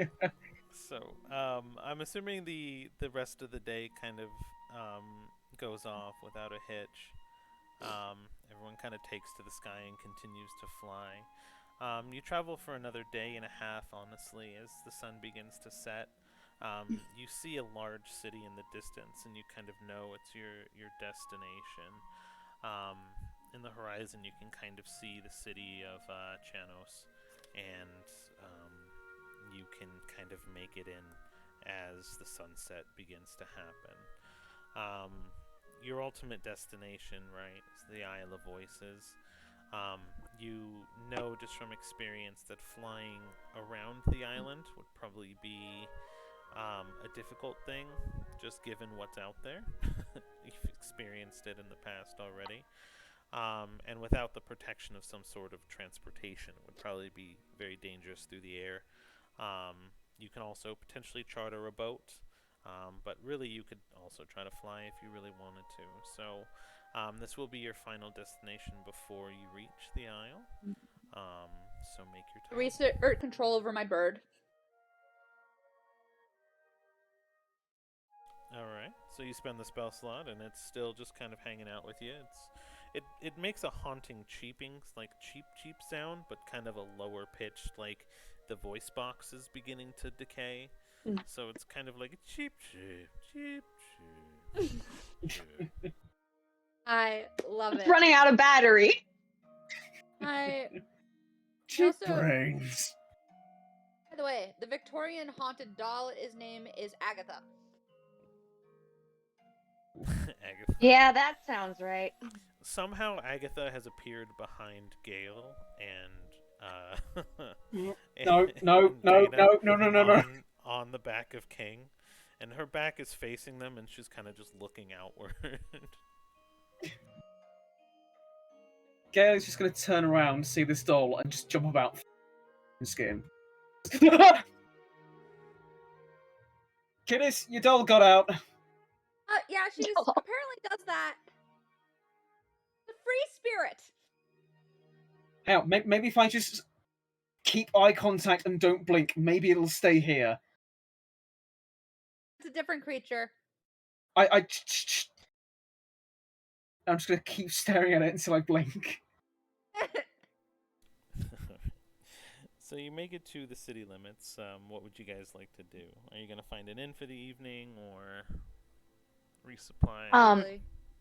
Yeah, I think we find an inn for the evening, and Mhm. Cedar's gonna also go and try to find a like a ship to charter to get to the Isle. So you kind of fly to the edge of town, kind of where the water is, and there's not really like a formalized dock, but there are a lot of like fishing boats or private fishing boats in kind of the southwestern side. You kind of follow the smell of fish, and you just see a bunch of people on docks, and kind of cooking and prepping the catches for the day. Anyone in particular you want to try to talk to? Just anyone that you see, or I want to see if there's anybody like near like a formidable looking boat, because I don't know what's gonna happen, but if the boat looks tough, maybe we get across easier. let me see. Let's see what's in the dock currently. Kiddis has all her pets out that can move on their own. Even like she has like Finian out as well. She even pulled Calvin out for the occasion. Oh, to kind no. of like sit and play with them while she's waiting on Cedar. So she's just kind of hanging out, walking through the city, just a trail of just tumorous things, a doll that seems to be relocating around her randomly, a bird that's animated. I love this. So you actually see in the dock, interestingly enough, you see what looks to be kind of like a war boat, with the sigil of the Calaris on it, or the Calaris on it. Um, and you also see two kind of smaller frigate boats right next to it that don't have the Calaris, but they are kind of traveling in unison. And those are the most formidable looking boats. You would probably assume one would be kind of like a local mercenary type of group boat, the ones that were tagging along next to the large Calaris boats. The rest of them seem to be kind of fishing boats of random size. Some are large, some are small, but they're all kind of low-tech sailing boats. Hmm. Cedar's like looking at the different boats, kind of like the wheels are turning in her head. I got an idea. And then she like rifles around in her satchel and she pulls out something she's had since Kiburai. The little patch that she got when she went and like closed the eyes of the that one Kaleri that she found. That Ren chick that died during the Burning Man incident. She Burning kept the Man. patch. Okay. So she brings it out and Cedar twists her own ring so that her crest is facing inward. So that it's like not showing up on her hand. She's not taking it off necessarily, but just now it just looks like a thin metal band. Hey Dana, could you do me a humongous favor? What's up? She like holds the patch up to her arm, like on the sleeve. Could you use mending and put this on here? Yeah, I can do that. And she'll cast mending. Go big or go home. Anything we need to be aware of while we're here? Oh, this crest, that's the Calaris crest. That's the guy that's Silvico's family, Oh. kind of yeah. So they own that boat, but that also looks like the safest boat for us to get to the Isle on. So I figured, might as well try something. Chalius was wrong about a So lot of things, but a gamble can go right. That was some advice of his, and I mean, I stowed away on a ship all the way to the mainland when I was little, so obviously something a broken clock is right twice a day. Um, that's kind of good attitude. Um, yeah. just if anything goes wrong, make a break for it. Oh, definitely. Yeah. And then Cedar changes her feather color. So that it's not exactly like Ren's, because she's not going to try and pretend to be Ren, because there's a line. She's not going to cross that line. But she definitely does not look like herself. Whoa. Okay. I I mean, didn't what know can you I could do say? that. Yellow's pretty awesome. It is, but I don't know. I kind of like brown. Oh no, I meant Yellow, the fairy queen. Oh, She let yeah. me do. Sorry, Thank I you. thought, yeah. But thank you. Okay. And then she kind of like rubs her talons together and then walks up to towards the boat with the Calaris symbol on it. I cannot believe I'm doing this right now. And I will sort of. Gail's going to sort of walk sort of just behind her and try and look sort of intimidating. Oh no. Hmm. Do not speak, Gale. Do not speak. Shh.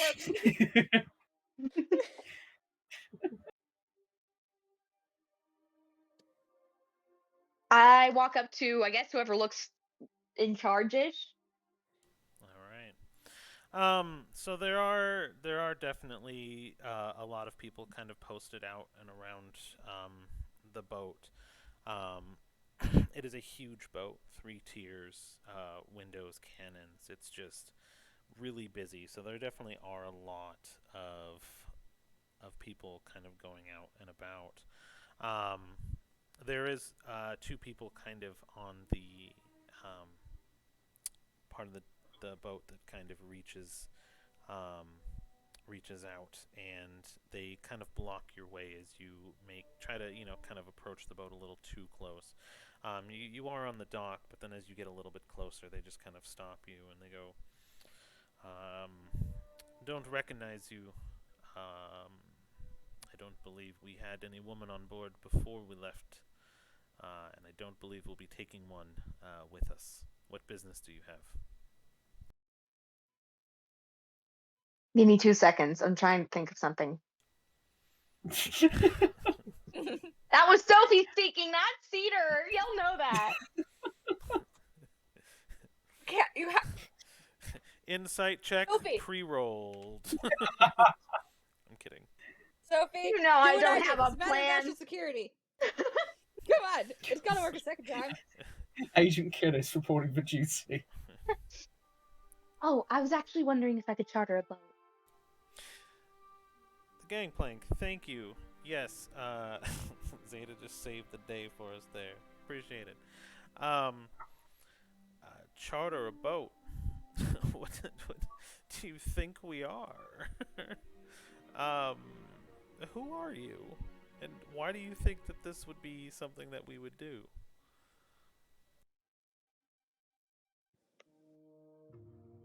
Cedar's thinking for a second. By that I mean Sophie's thinking for a second. Question: how close Um, are we to this conversation? As close as you really want to be. Oh, I'm This is sitting watching Cedar excuse burn. me. Wait, excuse me. I'm the second daughter of Knight Phoenix of the Caleri family. And I tap the symbol. There's the word. Crest. I need to charter a boat so that I can go and check on something for my dear cousin. Cedar's internally vomiting.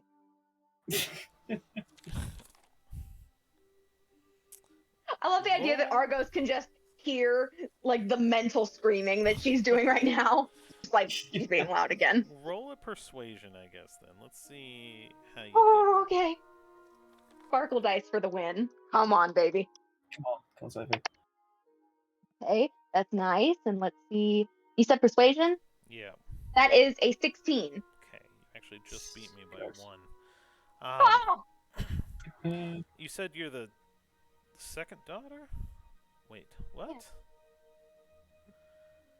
He doesn't talk about me. I mean,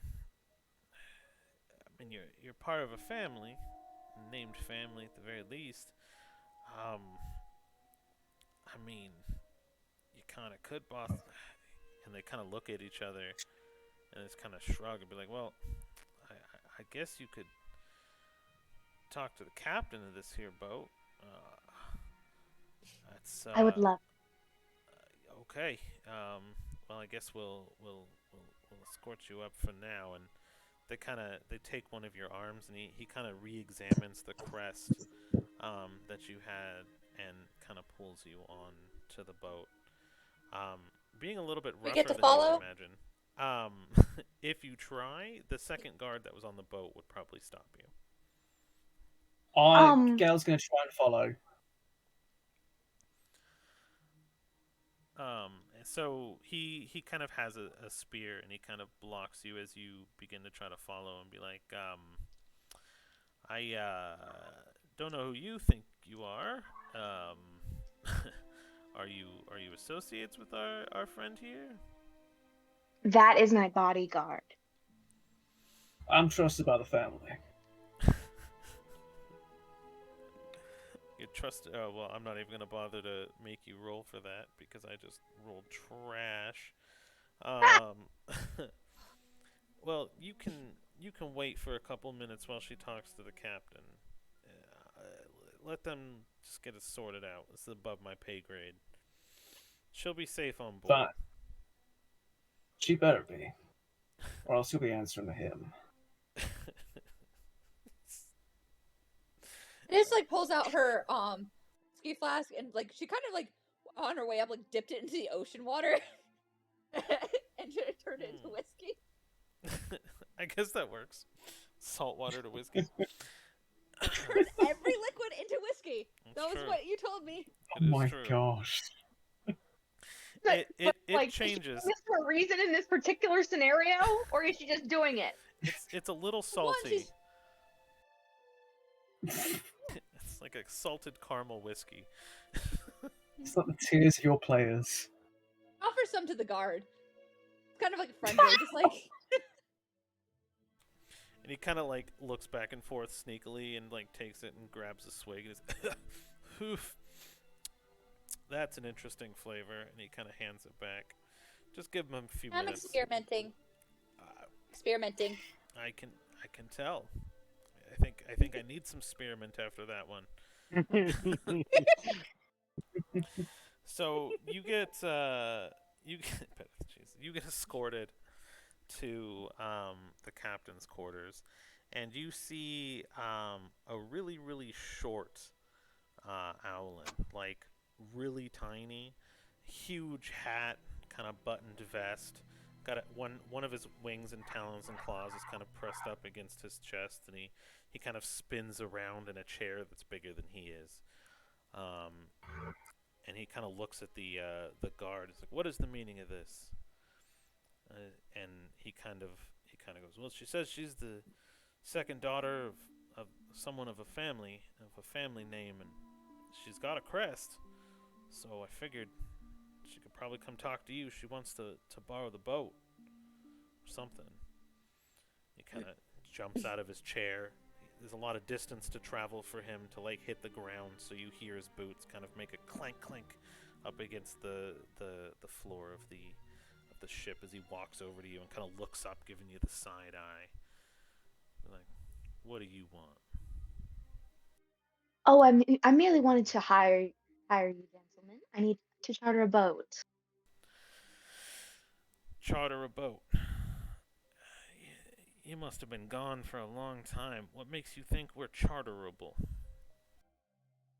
Well, I saw my family's crest on the side of your boat, and well, I thought loyalty goes a long way. Not to mention, I am on a job from my father. We're also on a job. I mean, we have the country's security at stake here. We have patrols to set out for. I mean, I understand Like, that. I mean, you can't just commandeer. I mean, why? What job could you possibly have that would overwrite the security of this nation? it actually has to do with the security of the nation, darling. Can you just go ahead and You're welcome, Cherie. go ahead and just Cherie's just screaming in the corner. go ahead and give me a deception on that one. We're at a key point in the conversation. It technically does. Not in the way you mean it. Not in the way I mean it, but you don't need to know that. Okay, come on, please. I'm begging you, little fella. Okay. 19. Okay, Nice. you definitely beat me here. Sparkle Dice loves me today. The conversation continues. How do you mean this the security? Whereabouts do you need to go? Well, I need to go to the Isle of Voices. And he kind of stands up a lot more straight. Be like, nobody goes to the Isle of Voices. That you know of. What could you possibly need there, or even what's there for you? People go to the Isle of Voices. People don't come back. Your father must I'm not merely love you very checking on, much. like I told your guard, he doesn't talk about it. So you're merely checking on what now? Like I was saying, I'm supposed to be checking on a few political exiles, making sure they're still there or dead. Doesn't matter really. It's a bit of a favor for my cousin. And who's your cousin? Darling, the king, Silvico.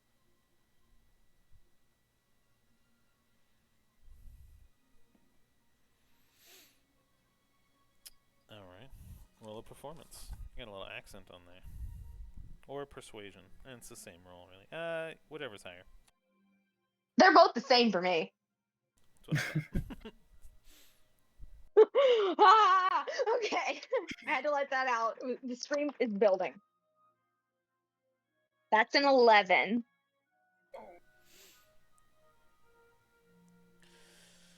Throwing around some big names. Some pretty big names. Well, interestingly enough, I don't remember Silvico being the king, although he could potentially still be your cousin. Who about Steve? Well, he told me he would be very close to the throne, at least, in my last letter from him. There is no doubt that he is definitely very close. Some even follow him. He's got a pretty big following. I myself maybe even be one of them. You said you had a letter from him, huh? Yes, I did. Can you produce a letter like that? My bodyguard dropped it into the fire. Your bodyguard what now? Why do you think he has a prosthetic hand? I thought he stole something. It's usually what we do. No, that was the foot.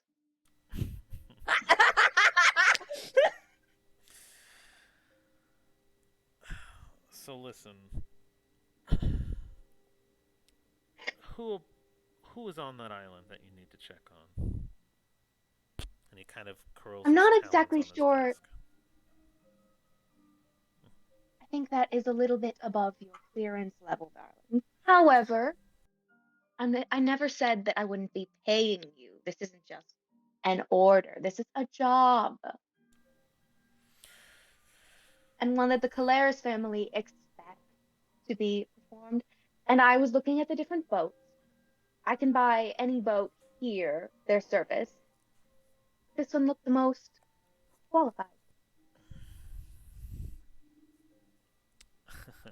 So you're paying for a boat after requesting the requisition.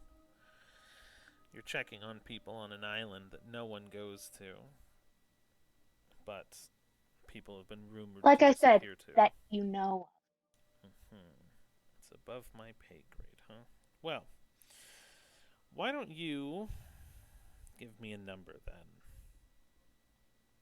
and we'll decide from there. A number? Payment. Ah, yes. How does 100 gold sound? Well, a boat this size requires a lot to operate, especially if you're asking my crew to risk their lives going to a cursed island. Why don't you add a 0, and I can make sure our patrol swings that way. How about 350? And I put in a good word with my cousin. I mean, he would love to know of his supporters for when he is on the throne. Who knows? You could get the best trading deal if you take this opportunity. Why don't you roll another deception for me? Okay!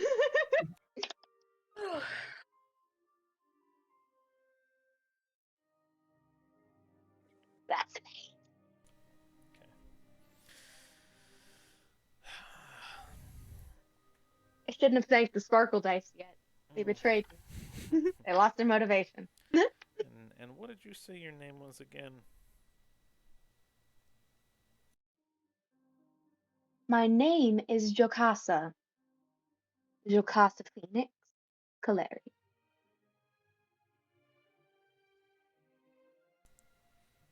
I don't think we had that as a name on the list. Alright then, Jocasta. 450 and we'll swing you close enough to the island.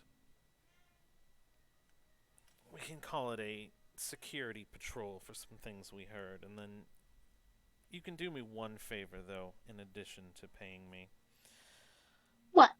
How about you don't mention anything to your fictitious family? Because obviously this is a very under-the-table dealing for both you and myself at this point. But I'm a lucrative sailor, if you will, so I understand the meanings of a deal, but I think it best we don't mention it, especially if you're this bad at lying. Come back in the morning, we set sail, and have the gold in hand. Otherwise, I'll leave you on the dock or in the middle of the ocean. And you kind All of right, a shoves you deal's a away. deal. And she walks out with dignity. If you could call it that. She can fake it. It is proceeding to read out of the book of embarrassing childhood stories. The card. Oh no. So, are you reading him something?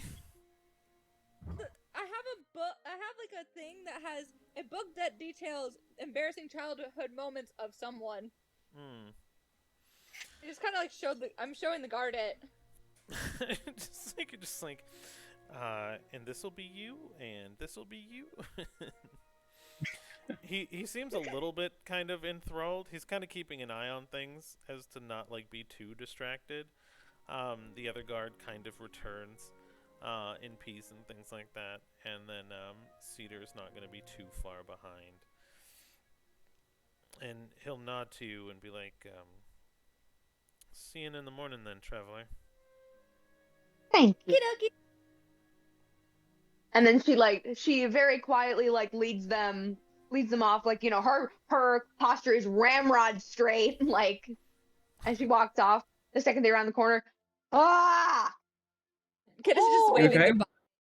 You okay? You okay? goodness. Yeah, no, sort of. It worked. It worked. We have a boat. We're gonna put it Brilliant. that way. If they ask As any opposed to questions,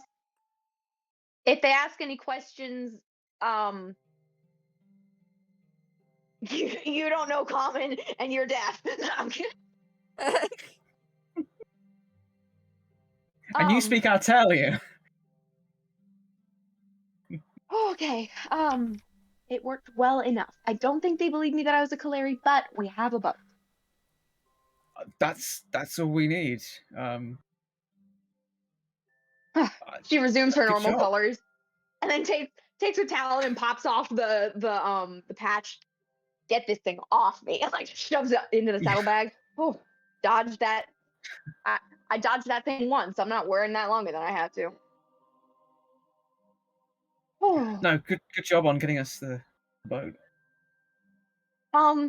We owe them like 415 gold. What now? Wait, 15 or 50? 50. 450 gold. That can be taken out of my portion, and I'll work to get it back. But frankly, that was let me see better how than much I've him got. wanting 1,000. I have 20. I know it I doesn't think cover all of Dana it, has but our party money, most of our party money. I've She has enough been. left. I'd like to pay a little bit just to help out. You Well, sure? actually, technically, Shalius is paying Yeah. for us. Oh yeah, no, you're right. Oh, yeah, Yeah. that's Uh, true. I like having access to his money. It's still money. Okay, yeah. I guess if it's on Chalius's dime, I guess we can work with that. Yeah, let's head back to the inn. Yeah. Do we still have the little old gobble? Like the Nope. little. Oh. The golem? No, he stayed on the boat. We said we would contact if we needed more money. We might need to after we get the parents. Mhm. That'd be probably Yeah. a good idea. Oh, hey. I basically before- had to pretend to be a Calaris, so that was not fun, but Oh, we did it. yeah. No. Hey, good job. And by the way, I'm sorry for doing that accent as well. No, that was awesome. Really? Because I Yes! thought it sounded awful. No, it reminded me of a character from the book I gave you Oh, is that the back at the Christmas. guy with Not the Christmas. tusks? Yule year, whatever we called it. What did we call the Christmas again? Not Christmas. Christmas. That's what we Christmas. called it. You'll miss. Oh, you Back mean the at green guy Christmas with reminded me of one with the tusks. Yeah. yeah. I don't know. I always kind of picture him as like having an English accent. I'm not that far into it yet, I can but tell you haven't finished the whole thing. But the fact that you read it, yay! it's great. Oh, let's go get to the inn, get some food and some sleep. We'll need it, because let's just say this island is not going to be fun and games, from what I've seen. Oh, it's gonna be like Trauma Island. Yep. Yep. Yeah, I don't think I told you guys this, but the other night our ghost let me check in on my parents. Mm-hmm. There's this sort of weird fog stuff that seems to be sustaining them, so that's probably a good thing. The bad part is my dad was kind of whittling his own thumb, What? and it was growing back. Okay. Cool. What I'm hearing is that we That's- won't die. I We go insane. don't know about that. Never assume that. Was that too much information, Gail? I am so sorry. So you It's find cool. yourself It's cool. an inn near the You're docks. supposed to be a cleric. I don't do well with vomit, okay? It's just sad. It's like my one thing. Your one thing. That and having my limbs chopped off. It's my two things. Yeah, I sort of had to lie when I was in there because I was trying to act all tough, and I basically said that you lost your arm and foot as punishment for dropping a letter in the fire. Sort of. Oh, something so- along that line. I was So just talking. Words were coming out of my mouth before I could think about them. No, it's cool. It's cool. So tomorrow I have to be an idiot. No, Basically, just a quiet bodyguard. quiet bodyguard who makes mistakes and is kind of an airhead. That almost fits into my wheelhouse. I'm not gonna lie. He's gonna walk in like bow-legged and just like tip a hat that he doesn't have, you know. Good day to you. Oh dear. So you find Ugh. yourselves in I'm still gonna keep it with the accent as well. Just Yes. Oh my gosh, please. it's a bit more Oh. rowdy, a little bit more of a party. You find one closer to the docks, and there just seems to be a bunch of people there. A lot of people drinking. Most of them seem to be sailors or people from the boat that you're actually probably going to be boarding tomorrow. It just seems to be pretty fun, pretty energetic. As the night kind of goes on, you're greeted in, you're ushered to a table. People kind of wrap their arms around you and drink with you. It's very touchy-feely, very fun. A lot more of a different atmosphere than you're kind of used to. Everything's usually been like solemn drinkers. These guys just seem to be partying it up as best as they can. Just joins in the partying. Gale will as well. He likes this, and he's not been around a lot of seamen before, so this is going to be a bit of a change for him. Sorry, I've just realised what I've said. No worries. The last seaman you were with died, if I remember correctly. Boy died. Boy died. I'm so sorry. You murdered boy. That might have been the longest face palm I've had yet. Yes. New No, record. do not celebrate that, Harry.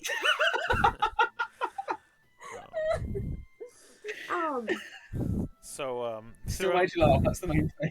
throughout the night, you actually see someone the first person of the night to actually kind of pass out drunk, and everybody at that point seems to have cheered as they take his wallet off of the ground and dump it out, and then they cheer again, and then next round is on him, and it seems to be the tradition that if you're one of the first people to pass out, you pay for the next round of drinks as they steal your wallet.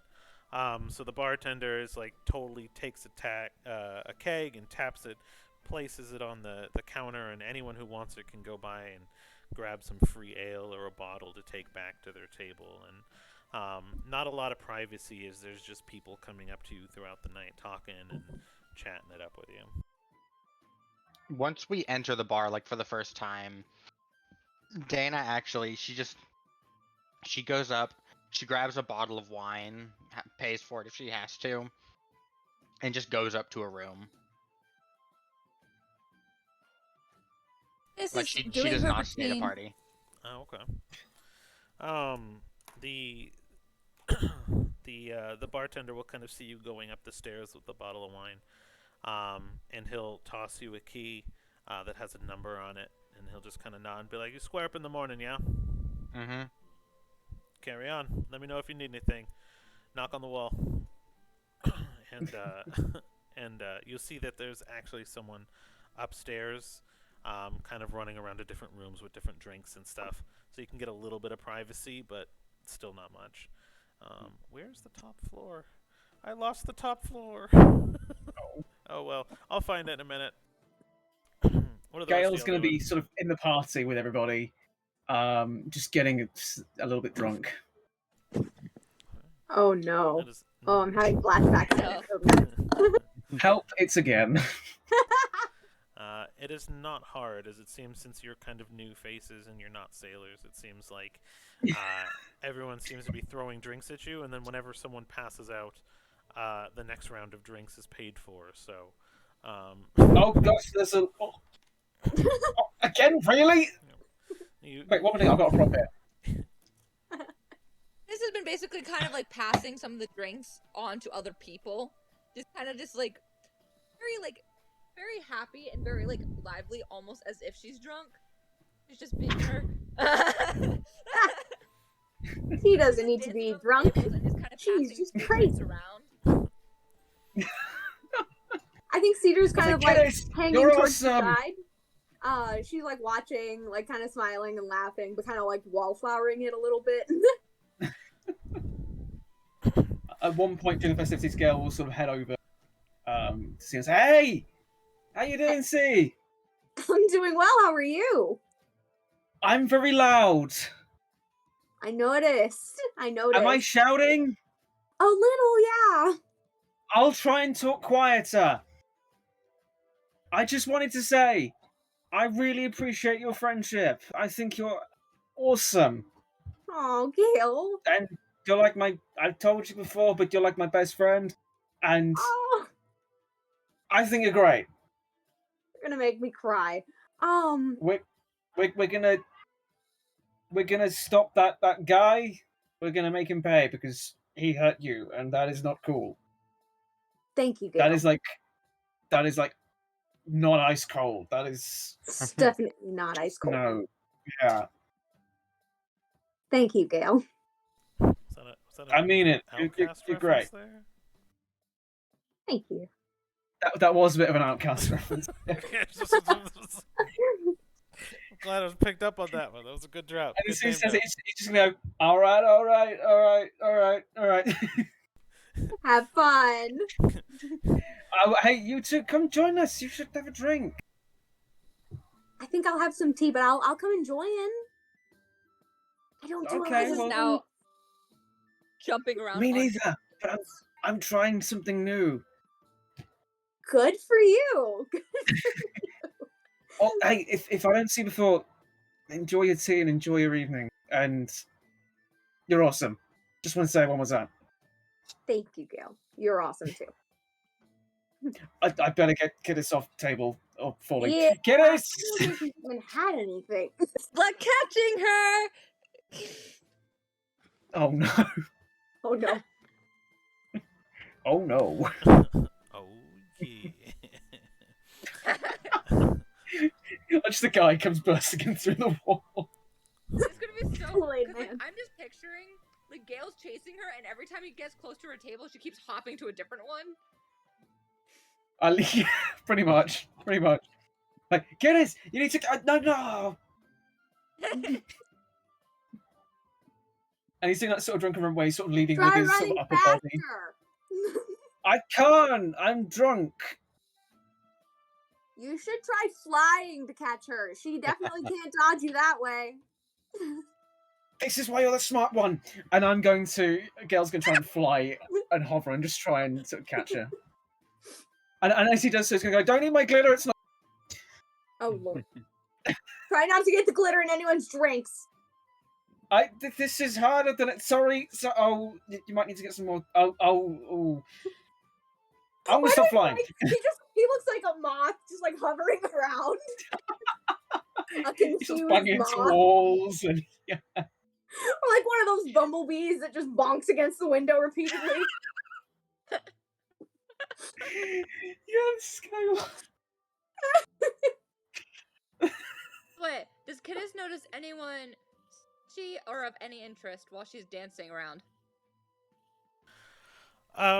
Just your general rabble, really. You have, of course, your bartender, and you have a lot of people, just pirates and fishermen, and like most of the people smell pretty bad. You roll a perception really quick, then. All right, let's see. Perception stat. Frick. That is 14. You do notice someone that looks a little bit like, who's taking the purses of not people passed out, but someone who seems to be trying to pickpocket carefully. But that does seem to be kind of the only person of interest that catches your eye outside of the normal rabble. Okay. I do avoid the pickpocket, but Sounds good. I'm gonna see if this just turned out. I'm curious if any, like, because I don't know if did I ever put my pets away, or are they just kind of hanging out? Oh my gosh. It's kind of. It's like a drunk. Yep. It's like a drunken Snow White. Basically, yeah. But with automatons and flames. I think people kind of start and walk up and like poke the tumor sack, you know what I mean? And they're just like trying to see what's going on a little bit. I hate that phrase with every piece of me. Also, Father it's not a tumor. It's not a tumor. Bother him. He gets grumpy. I named him Kirishima, This. aka best character in My Hero Academia. Yeah, here we go. So perfect. Yeah. This is for Gale. Oh dear. I'm scared. Is it? So am I. Let's see. The tavern music has changed.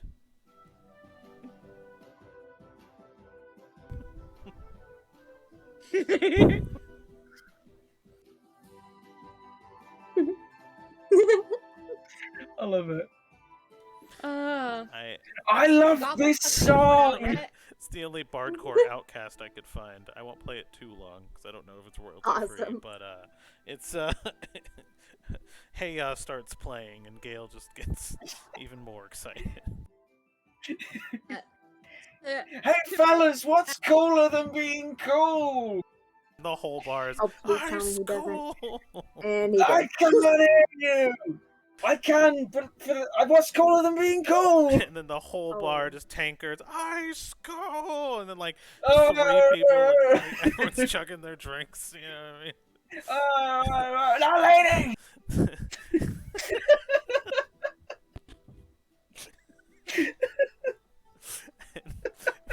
Cedar decides to have a little fun of her own and goes up behind the person who's pickpocketing people. You know, if you put cotton on the tips of your talons, it works better. Just out of nowhere pops up behind this dude and says that in Thieves Can't. Roll a perception. Scare him just a little. It's her Oh my mischief coming God. out now that she's comfortable with her friends. No worries. I love it. Roll I a love it so perception much. for me. Roll a what? A perception.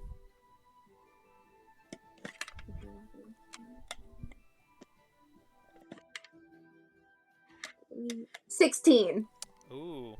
As you say that, you see a hand kind of going through and trying to grab your purse. He attempted to make eye contact with you because you caught him out, but he's still attempting to steal from you. You actually beat him by one. Nice. And so By the she way, just gently holds his wrist and draws out and goes, you know, if you put cotton on the end of your talons, it helps a bit. And he kind of freaks out and then bolts out the bar. But you see a couple of gold coins actually hit the ground behind him as he leaves. She collects them. Oh jeez. They belong to Cedar now. You have inherited This is now 3 property of gold. Sigma. How much? 3 gold. Yay! put on my heart-shaped glasses that can detect magic objects for the clear colors. Oh jeez. Shapes and colors. You definitely see some blurry things on some people kind of around. Mostly personable objects. Nothing seems to really be magical and belong to the bar. Some prosthetics are glowing. Some swords are glowing. Just basically, you have like all the lights and shining of the bar, but then like people tend to be glowing different shades of colors just to match kind of their magical attunement, if you will, to their items. Oh, do we glow? By the way- What colors do we glow? You all glow. Heck yeah. Probably like greens and blues. Actually, one of you glows blue. The other one glows yellow. Kittis will glow a little black. Like a UV light. I wonder who that is. You see a red tabaxi glowing just in the corner, drinking sadly, alone, quietly. Oh, Hasn't said a word in 10 sessions, you know. Karen, come and dance. She shakes her head and stares at you. Okay, respect that. By the way, before we move on to actually going onto the ship, Mhm. I did say I was trying to attune to the sword. How long would that take during An our hour. journey? Just about an hour. Yeah, wouldn't be that So I hard. attuned. Sweet. Attunement's only a short rest. Yeah. I'm attuned now. Perfect. Yeah. I just need that into my inventory. That being said, the eye is done for you, Dana. Love is it. fully crafted, so no Nice. worries there. And you had some time, about 10 days time towards another item. What did you? Yeah, I'm gonna work on another spell. Okay. Have we discussed it or no? No. Okay. So I will. We'll discuss it and then we'll retroactively do it. Yeah, I'll put 10 days towards it then. Just whatever we Cool. have. Yeah. Does that mean that I have +7 to hit? Mm-hmm. Yes. Your eye comes with a perk now that you're done with it. Ooh. The quirk that you got was loyalty. So, for the full existence of the eye, it will only ever work for you. As you I are like the ones that. actually created it. So it is completely That's loyal to you. awesome. And it has a loyal tag, so anyone who examines it will also know its loyalty, so they're less inclined to try to steal it. Okay, I like that. That's so cool. I feel like That is mine so would cool. sell me to the devil for a tortilla chip. It Yes. probably would. It probably wouldn't even need a tortilla chip, to be honest. No. Just up Dang the it. corner of a tortilla Just, chip. just a sprinkle of salt, you know what I mean? Yeah. So Our the go-to night... Like some little- white people spice. What? yeah, pretty much. So... Good for you. So the night continues on, the festivity, the drinking. Gale gets probably wasted. Kittis probably would too if she wanted to continue to drink. I know she said she was kind of Oh, she passing on doesn't. things. Yeah. I'm She doesn't wanna gonna- So eventually throughout the night, you kind of all retire for the evening. If you wanted to, you can sleep towards the night. You can do your trance resting. For the most part, the night goes off without a hitch. And unless there's anything else anyone wants to do, we'll move on to the next morning. I'm Go, good. and I want roll. You want what? It's still part of the To roll. 20, I think. Oh, Is it still part of the Doku. 20? Yeah, I Okay. gave you 20 days total. We're on the 20th day, so you can get it tomorrow. You can do another one tomorrow. And what's up? Did I finish writing the spell? By now. Is it one we discussed? Yeah, it's the one with the ball bearings. Within the next 2 weeks, I'll be making a whole new batch, by the way. Just Yeah. thought I'd let you know and warn you. I'll say so. Sweet!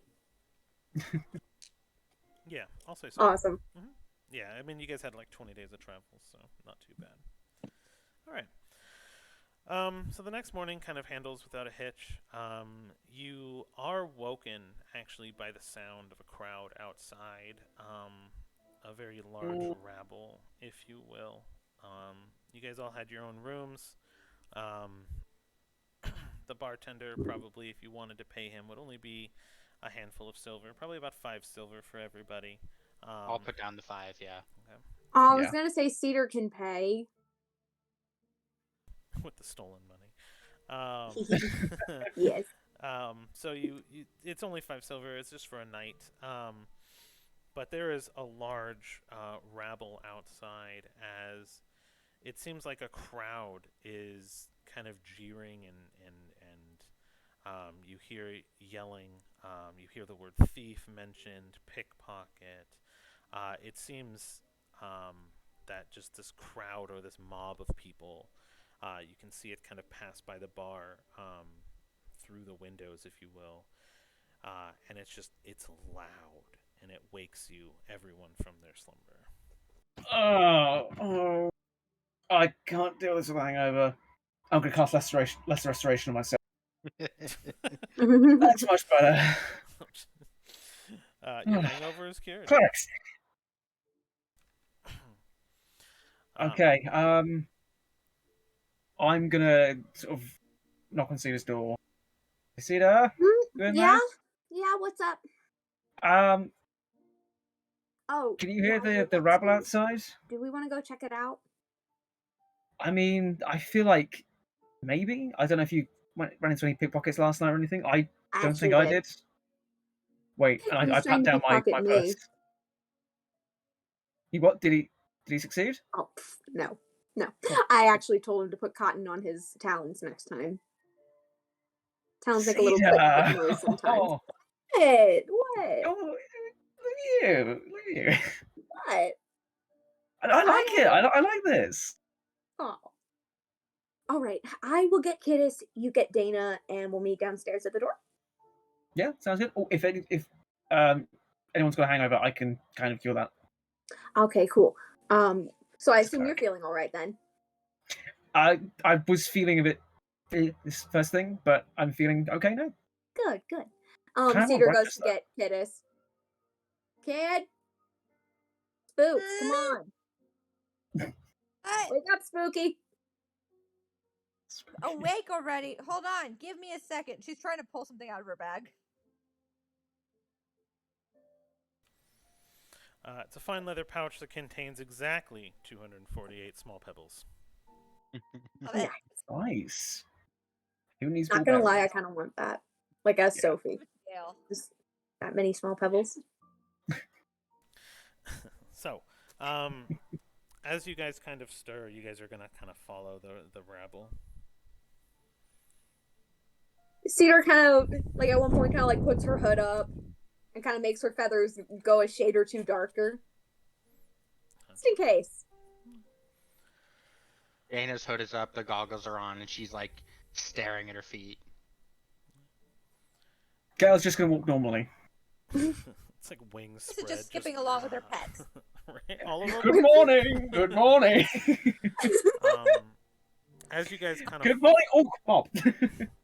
as you guys follow the crowd, they're leading towards the center of town, where you see some town guards actually dragging an owlin by his wings. Cedar recognizes him, and so does Kittis as the pickpocket from the bar the previous night. And they have just ropes tied to his wings as they drag him and actually put him up onto kind of a stockade of sorts. They have these U-shaped horseshoe-style hooks that they actually puncture through his wings and pin him to the stockade through the wings. Um, and they actually hammer them through his wings, and it actually wraps around the main bone of his wings, pinning him. And he lets out just a screeching yell, and the crowd, as he screams, is just frantically excited. What is happening? And as you all are kind of standing there, if you followed the crowd, which I'm assuming you did, hmm you hear another person come up, and his voice just booms, and he's like, "You stand accused of thievery. In this age, that is a crime of grounding. How do you plea?" And the gentleman from last night that you guys noticed is not guilty, not guilty. And then the crowd just boo, boo, like everyone's like thumbing down and flapping their wings, and feathers are kind of going crazy. As you can tell, the crowd is just kind of out for blood. See the grounding. Does that mean what I think it means? It means something different for Alan than it means for walking races. We'll just say that. Because I'm imagining wings. Yeah, it's got to do with the hooks in the wings. Yeah. Oh gosh. And you hear the voice boom again. Your peers, your jury has cast verdict and have found you guilty. Freaking kangaroo court. And as he says that, two large guillotine-style blades are racked up on the stockades right above the wings. And you see the Calaris sigil carved into or stamped into the metal of both of the blades. And his voice booms out again. In 1 hour's time, you will be tried and found guilty, and your punishment will be cast. You will be grounded for the rest of your time. You have an hour to make your peace if the crowd doesn't get you first. And the crowd just goes crazy, and they start throwing rocks at him and cabbage and food that's rotten. You see a couple of the pirates from the bar, they're hungover, but they take out like gutted fish and they just chuck it at him, and it just smells. And everyone's just kind of punishing him, and basically these guillotine are waiting. And you see him just kind of crying, and he drops his head in prayer. Cedar looks at Gale and goes, "I'm about to do something very stupid." And then she casts prestidigitation to make a big boom noise to kind of get everybody to shut up. Get out of there. I am not sticking near Cedar. Yeah, no, Dane is just walking away. So, you actually Gale's right or cast the die. boom, and the people in the immediate area kind of notice the loud sound and begin to look around, but the crowd is so loud that it doesn't travel that far, and they almost stop paying it any mind and go back to what they were doing. Cedar, in kind of like her differently colored like feathers, kind of duskier than her normal ones, she goes up to, I guess, the person who's announcing it. Excuse me, what is this man accused of? He kind of just like you're having to fight through this crowd, and they're like pushing you around, and like you're being jarred, and you're trying to speak. I am a very tiny Howden. You are, but I'm trying my best. Pushing through a mosh pit of just people out for blood. So you eventually kind of make it to the front. It takes you some time, and he kind of looks at you and is like, "Thievery, miss." On what proof? On the proof that he got caught pickpocketing When? last night, which is why we're stringing him up this morning. Last night? This man wasn't pickpocketing last night. He was hanging out with me and my friends. Ew. Roll a deception.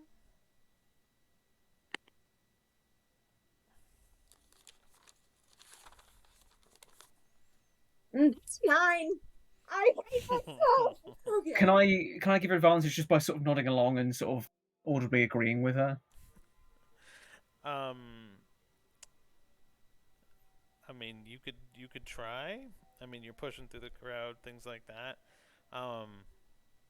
Roll a d4. For me. Yeah. Okay. I am terrified when you make me roll things that aren't a d20. That's gonna be a 1. Okay.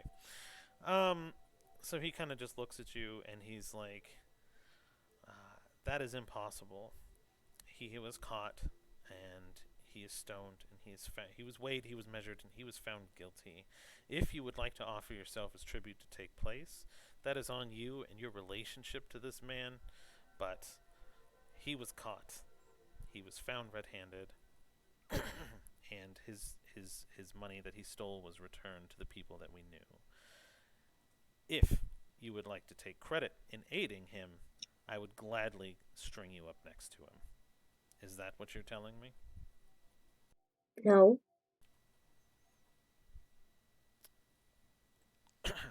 "Then be gone." And as you kind of get dismissed, a rock actually like hits you from someone who kind of overheard, and you notice like 7 people now just staring at you, seeing if they're gonna get you too. Cedar glares back at them. Gale's going to as well. With like fury. So the crowd Maybe check just... your own souls before you throw rocks at somebody. And then she just walks off in the direction she saw Dana and Kiddes go in. Gotcha. So do you stick around for the hour to witness what happens, or do you make your way to the docks? Dana would have made her way to the docks. I would have stayed behind. I just would have been away from Cedar. He's like, I want to make sure Mom's safe, but I also don't know who that woman is. Okay. Once Cedar kind of gets like around a corner, what do we do? Do we do anything? I don't know. You try to help him. What? Sorry, you try to help. Yeah, but I didn't do anything. Why? Why what? He was pickpocketing last night. 'Cause I was him a long time ago. Back in Nexus.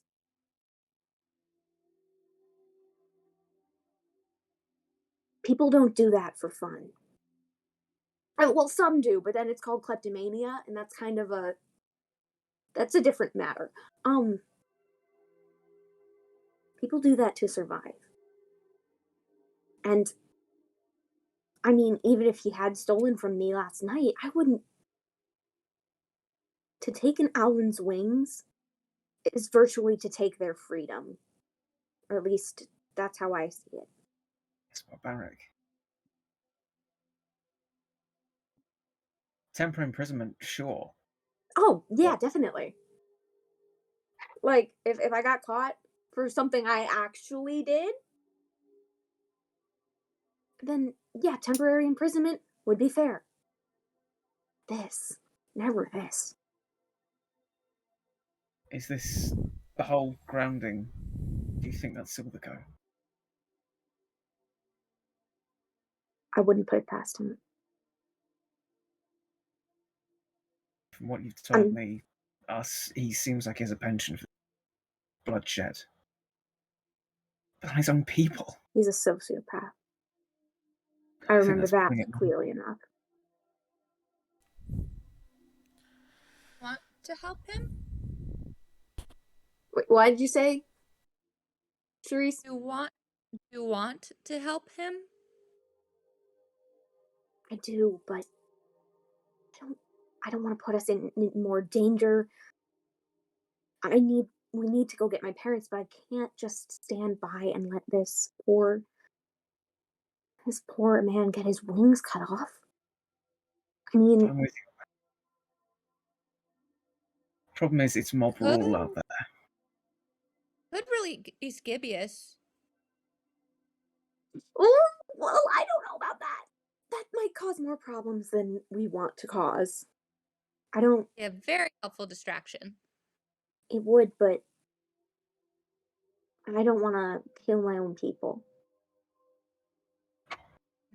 Sure, one of them threw a rock at my head, but Yeah, is that okay? Do you want me to check it I'm quickly? okay. I'm okay. Sure. It just glanced me. I'm all right. Hey, Had worse. Doku. What's up? Okay, let me think through.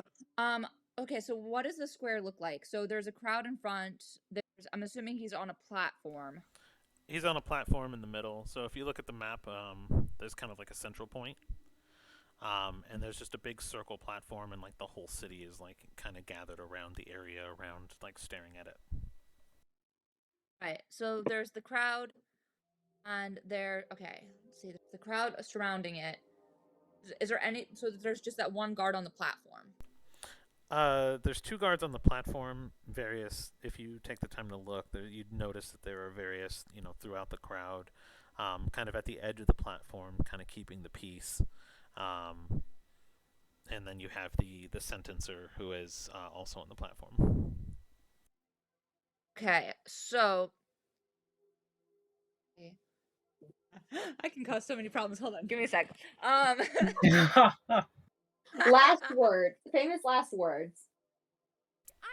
Nothing will go wrong.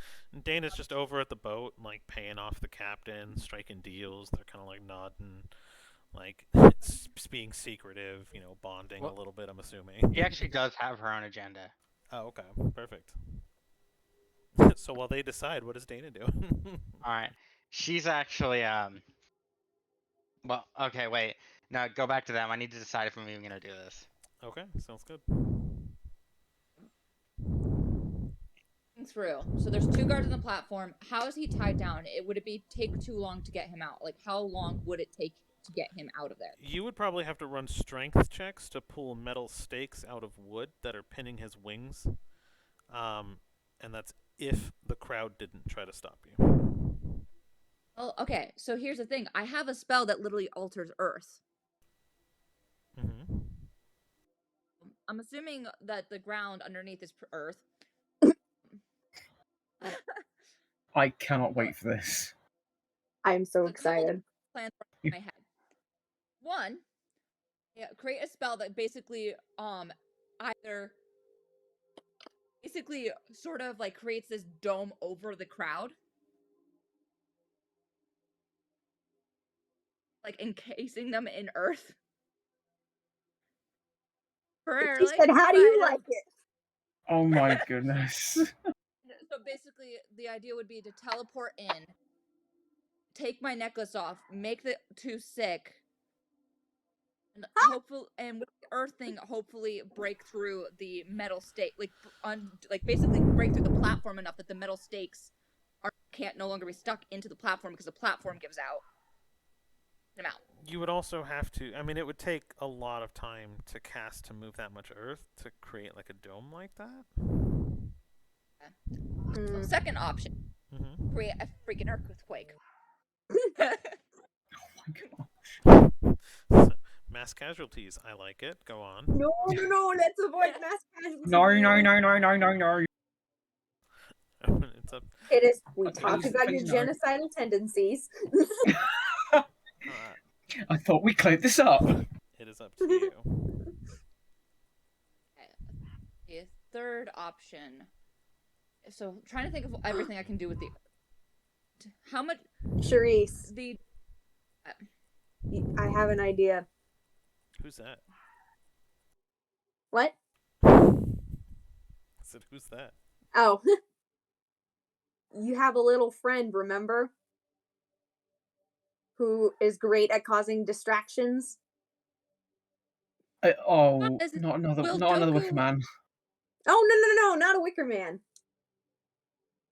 No, we're not going to voluntarily repeat that.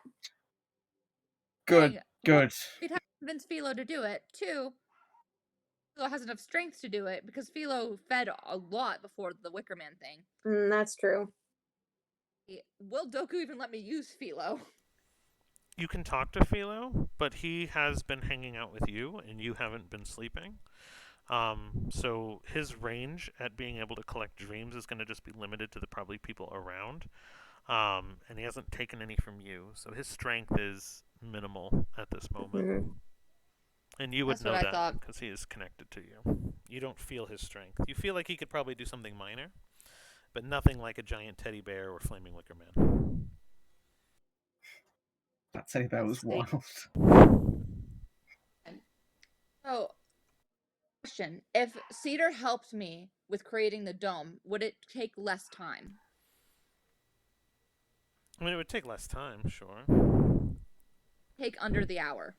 It would take under the hour. It'd still probably take like 10 minutes. You would have to kind of focus on casting the spell together. Okay. All right, can happen. We're going to go find a place to cast. Alright, let's see here. Relays her plan. As, by the way, if this goes horribly wrong, this was not my plan. So Not tell Dana or What? Dimber that this was mine. Gotcha. So what exactly is your plan? And so you're gonna like get on top of a building, or like just try to? Plan is basically we're going to be a little bit hidden in a way. We're going to create, so the crowd is circled it. We're going to create a dome that covers the entire crowd, but leaves the and shakes the earth, creates the dome, and breaks the center part with the stage on it. I'm going to teleport in, necklace off, hopefully make the 2 guards knock out and get the guy out. It's Cedar and Gala's backup. Okay. And I'm thinking, Cedar looks at Gail and she's like, when Kidis does whatever the heck she's about to do, you help me get the thief guy loose from that horrible whatever it is contraption. Okay. So here's what we're gonna do. 10 minutes will pass. I need a stealth check with disadvantage from both of you. I need a nature check from both of you to see if everything will kind of go your way with the spell. I'll roll my nature. I'm sorry, what did you want me to roll again? So I need a stealth check with disadvantage from both of you. I need a nature roll from both of you. And a survival roll from both of you. Okay, here's for stealth. 15. Okay. You said nature? Okay, nature's a 10. And what was the other one? Oh, no, you said stealth at disadvantage. I forgot to. Yeah? Yeah, still a 15. Okay. Your So we nature had roll was a stealth 10, and nature. What did I have to do? Was that it? and then a survival. Survival, gotcha. So I got that's an I don't 18. remember what I got for 12 for nature, and then survival. So 20 for survival. Okay.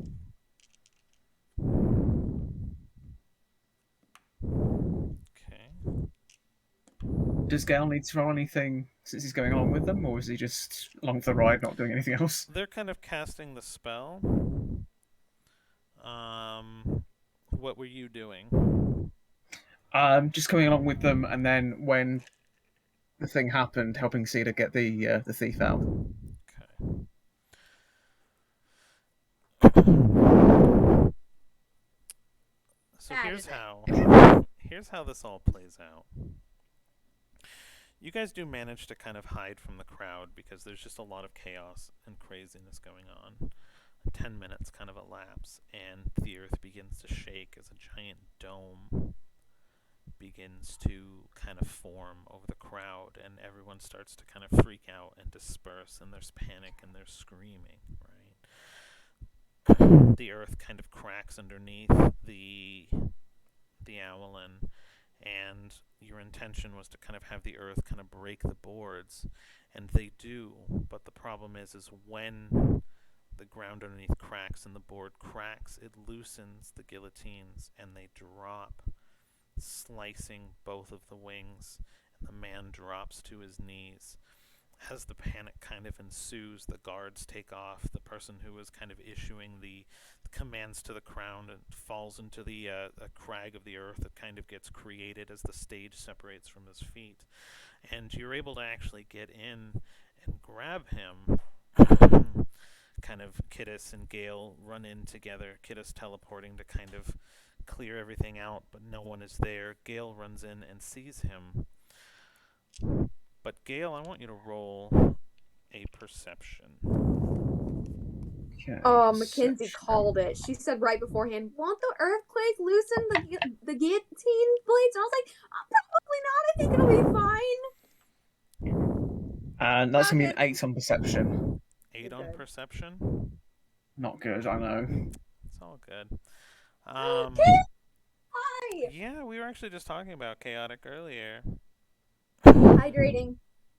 Yes, we've been hydrating. Okay, I actually need to get a refill, actually. I'm almost out. After this sequence, can we take a quick break for the restroom? Sure. I want to see the island. So you managed to kind of get him out. But Gale, as you kind of lift him wings. and fly away, you notice on the ground where he dropped down originally a blue flower growing out of the ground on his feet that you recognize. And as you lift him, you notice the wounds on his back are actually not bleeding. But in the chaos of everything happening, you actually lose him as you're carrying him away, and he falls into the crowd that's kind of dispersed running, and he puts his hood up and disappears into the crowd with everybody else. Wait, do I get the are the wings still there? Technically, yes. I'm in my bag. Oh, I knew it. Gale's going to try and find him in the crowd. I know it's not going to work because he's disappeared, but he's just going to be looking around frantically. Not with an 8. Yeah, I thought not. Can I keep the wings?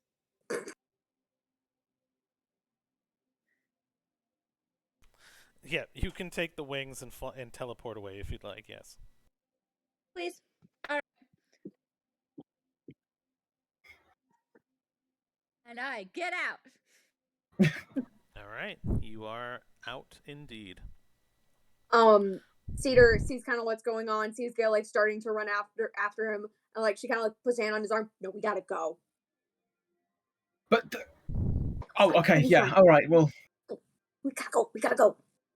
All right, and I will follow Cedar. And as they're running, she kind of like she shifts her feathers back to what like the sequence they were in yesterday for her talk with the captain. She's like, I can't show up looking different. That would be weird. I can't explain that. Kind of shows up behind them and just goes, just like went better than expected. Pelly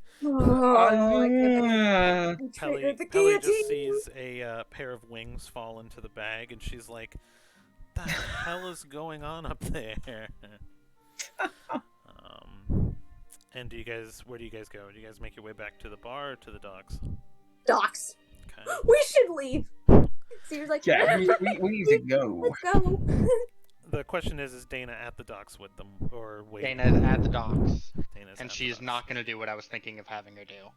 Okay. So you join Dana at the docks. You see the small short captain with the wings kind of clad in gold and red and just very prim and proper, pacing back and forth at the docks, just kind of waiting for you guys. As Cedar's walking up, she kind of very gently like brushes her sleeve, like where she had the crest the other day. She remembers ripping it off and was like, I should probably, and she casts prestidigitation to make the symbol appear on her sleeve, just like printed on it. Gotcha. Okay. Nice. So he's kind of just kind of ushering you guys over, and he's like, "All right, we're getting ready to leave. Do you have it?" And he holds his hand out. Yes. My other bodyguard carries my money. All right, where's the money? Dana will throw down a sack of 450.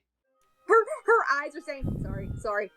Like, please you- don't kill me for talking like this to you. Do you throw it down in front of him? No, she'll hand it to him, Okay. but she's not making eye contact. She's keeping her head down. Hood is still up. Okay. And then he'll kind of snatch it out of your hand. Be like, "Let's go. We're setting out. Why, thank you. This will be the fastest ship in the ocean. You'll see.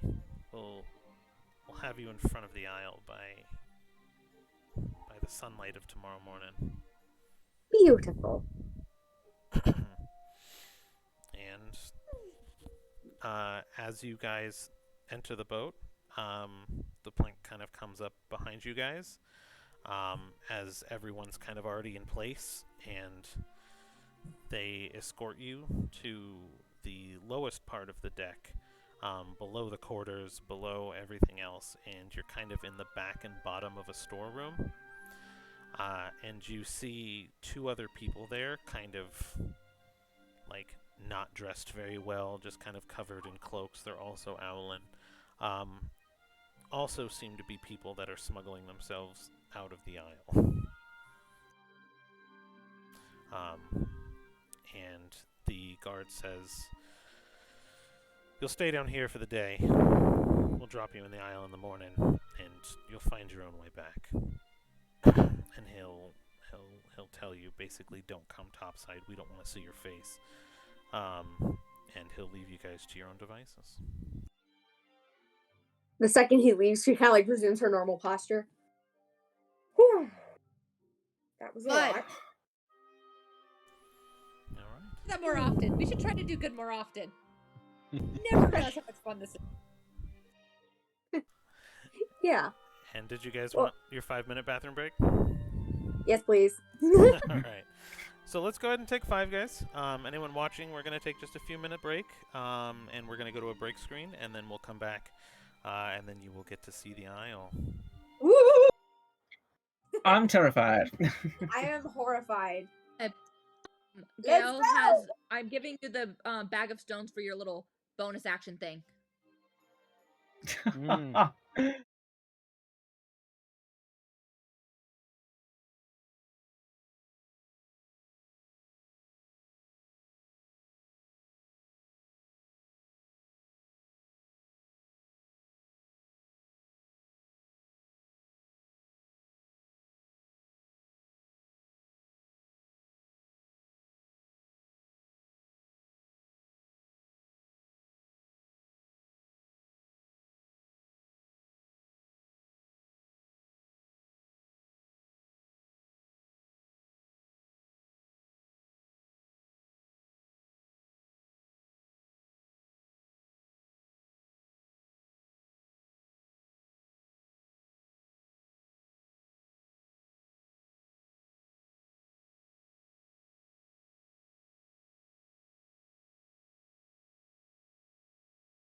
I mean, never tried it.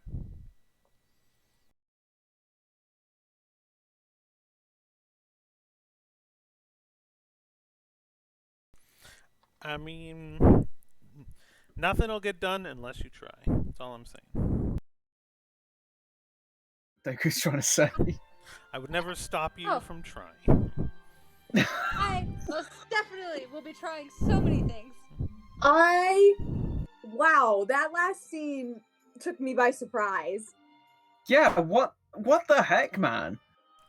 That What? was amazing. That was exactly as well as I thought that plan would go.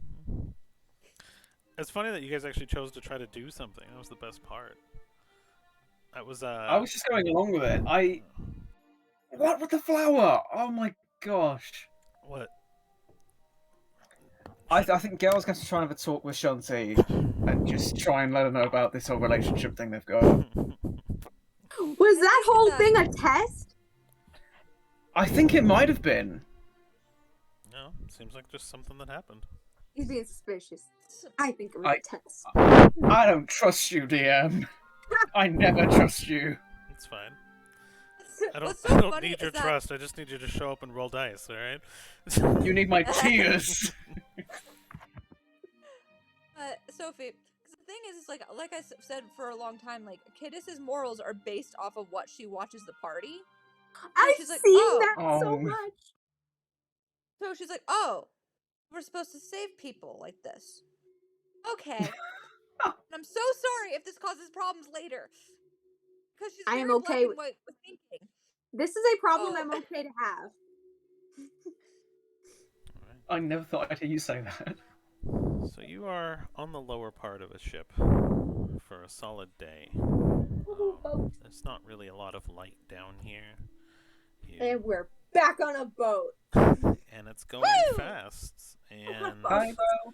the captain may even have a nautical theme cashmere napkin. So travel in the world. No, but okay. So you guys kind of continue. If there's anything specific you want to do while down here, you can. Otherwise, we can move towards the next day. So, what would you guys be doing in your time on the ship? Just below deck? I'm pulling out one of Gail's limbs and looking at it. It is blue. It is indeed You are blue. blue. Dabu dee dabu da. I'm thinking specifically his arm. Alright, so you have a little bit of forearm, a wrist, and a hand. Just kind Charisse, of limp. Please, be gentle. Oh, I'm not breaking it. That's not what I'm worried about. Oh dear. Oh, that's a picture. That's a picture. I'm just getting stuff ready for later, don't worry. Oh, that's beautiful. I love Yeah. that. It's beautiful, but it's really ominous.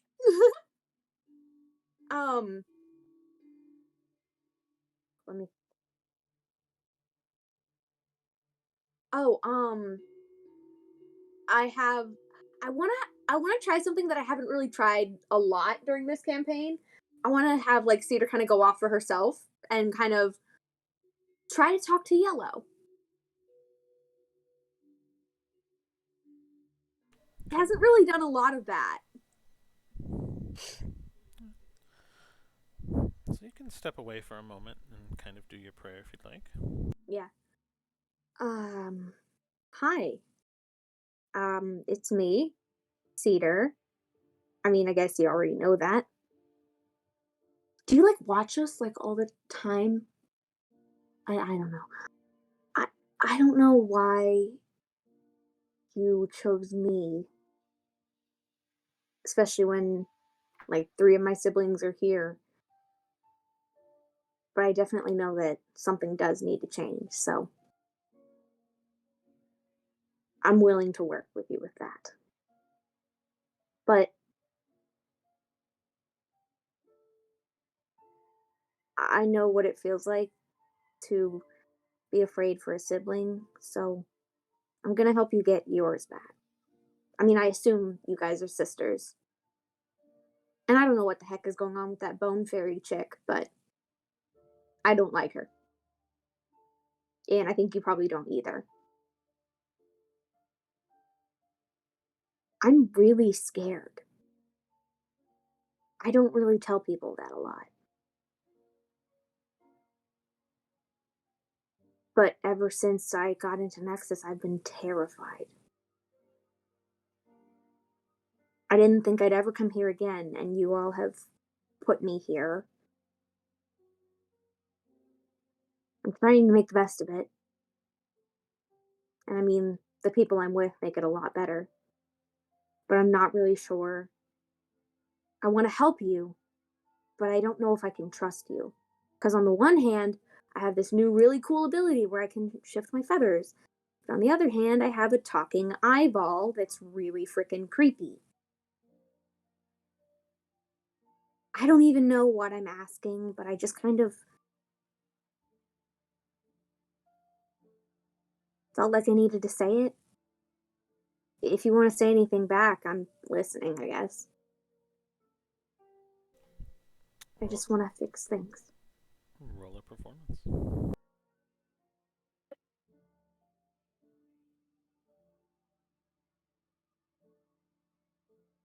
15.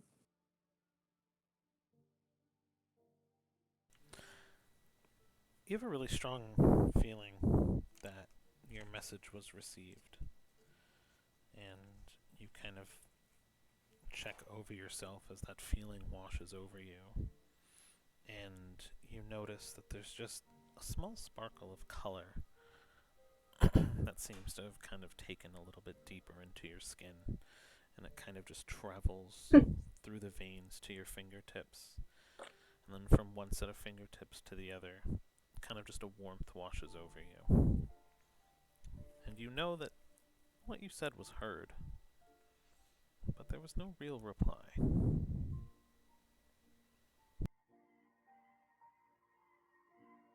Thanks. And she walks back to her friends and just kind of sits down with them. A little Kiddos more relaxed. walks over to Gail. It's like, Oh boy. Anna, how much trouble would I be in if I took off the arm? Excuse me? That depends. Which one? The animatronic one.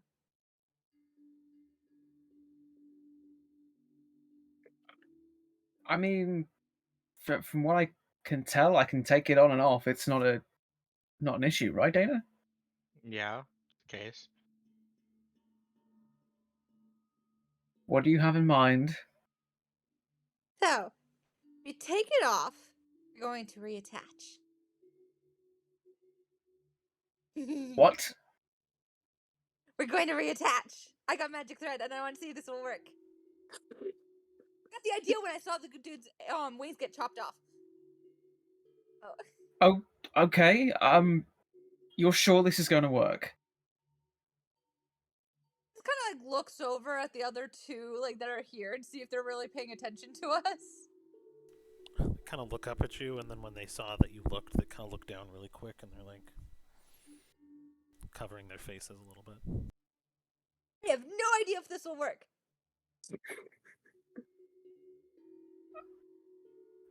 Don't you think maybe we should test this out before we try it on? Not that I don't trust you or your abilities. I just don't think now's the time to be workshopping new stuff. Are the other two missing any body parts? Are they missing a wing or something? No, from what you can tell, they're keeping away from you and they're covered, but they seem to be intact. Let's see. What do I Dana, have that's living?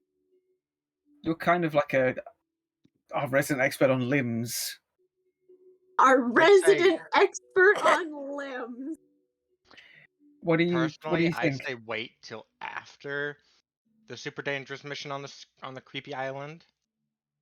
Aww. I like the thought though. That the thought was nice. Could test it by ripping off the bird's wings. It is no. You we just got the little saw something bird. like that happen. Yes. And that means Fine, they're rip off its feet. desensitized. No, when kids do that, that's usually a sign of mental issues, which I'm not saying you don't have those, but you shouldn't do that. Why can't we have nice things? We do have nice things. You have I things See that my support. jewelry. Okay, Gillis, what do you say? We'll listen to Dana for now. When we finish, we'll give it a go. I'm open to the idea. That's what I'm saying. Okay. Hey, pets, you need to get into the bag. Come on. You start calling roll as they go on through. Like the tumor rolls up, jumps in, the bird flies in, the soul just kind of crawls up your body and falls in. The goblin in the cage is like, "Come on, you son of a bitch! I'm gonna kill you. You're gonna put me in Hey, the truck. Put me in the language. truck." And you put him in the bag, and he falls in. And He's like, don't talk to my kid that way. Like, as it's going in. your little snake in a top hat just slithers in, and he's like, "Whoop!" and then just falls in gently. You know what I mean? I love the idea that like Pelly is looking up like, what is that, a coil of rope?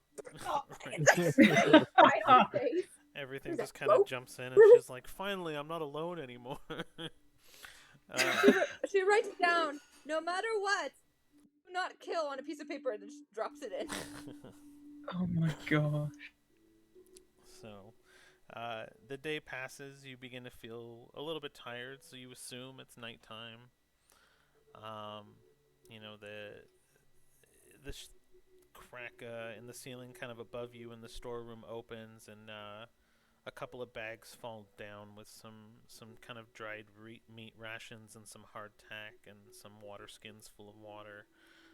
No cups or anything really to speak of, so it's kind of this awkward moment where you're like pouring water on a little bit of hardtack if you wanted to eat it.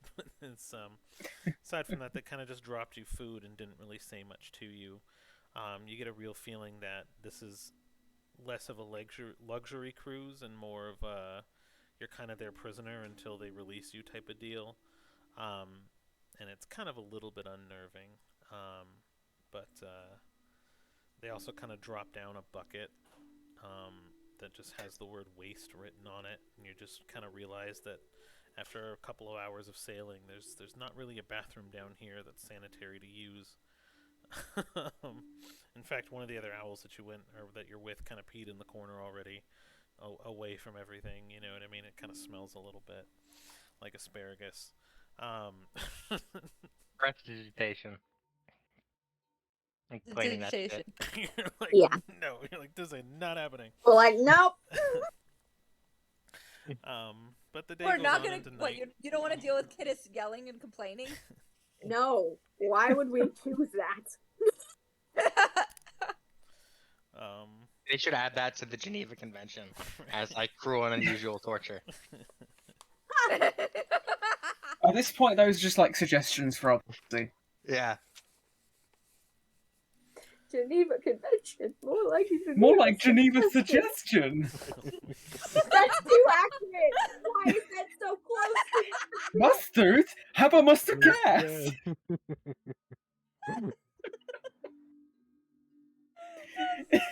That is It's right. British. That's what it is. It's 'cause it's British.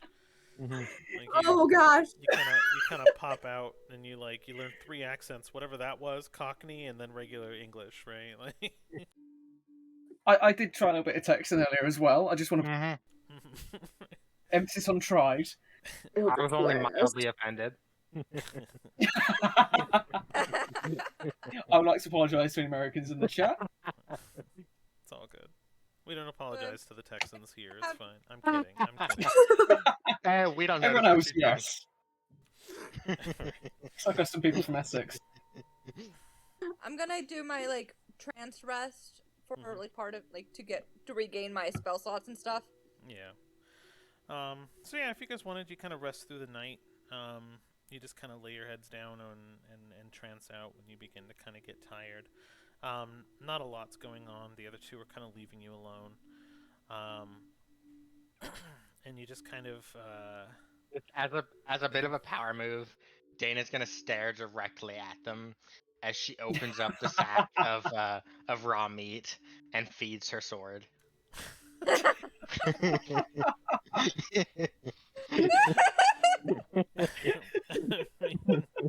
dominance. Dana would be that T-pose for dominance kid. Yeah. Yes.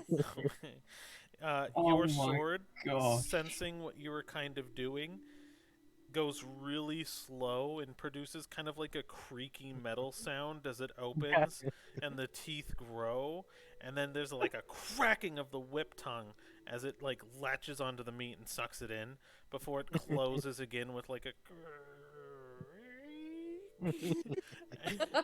and like they're just horrified at this point. Oh, Dana. He's like, oh no. You scared them. Since they weren't scared when Kiddos was talking about reattaching a limb earlier. And she still just to make it even better, she still, since getting on the boat, has not said a single word. Love it. So the night passes without too much incidents, I guess, aside from horror. And you kind of get a feeling that it's morning. There's kind of a freshness of the air, and you hear a little bit of a commotion.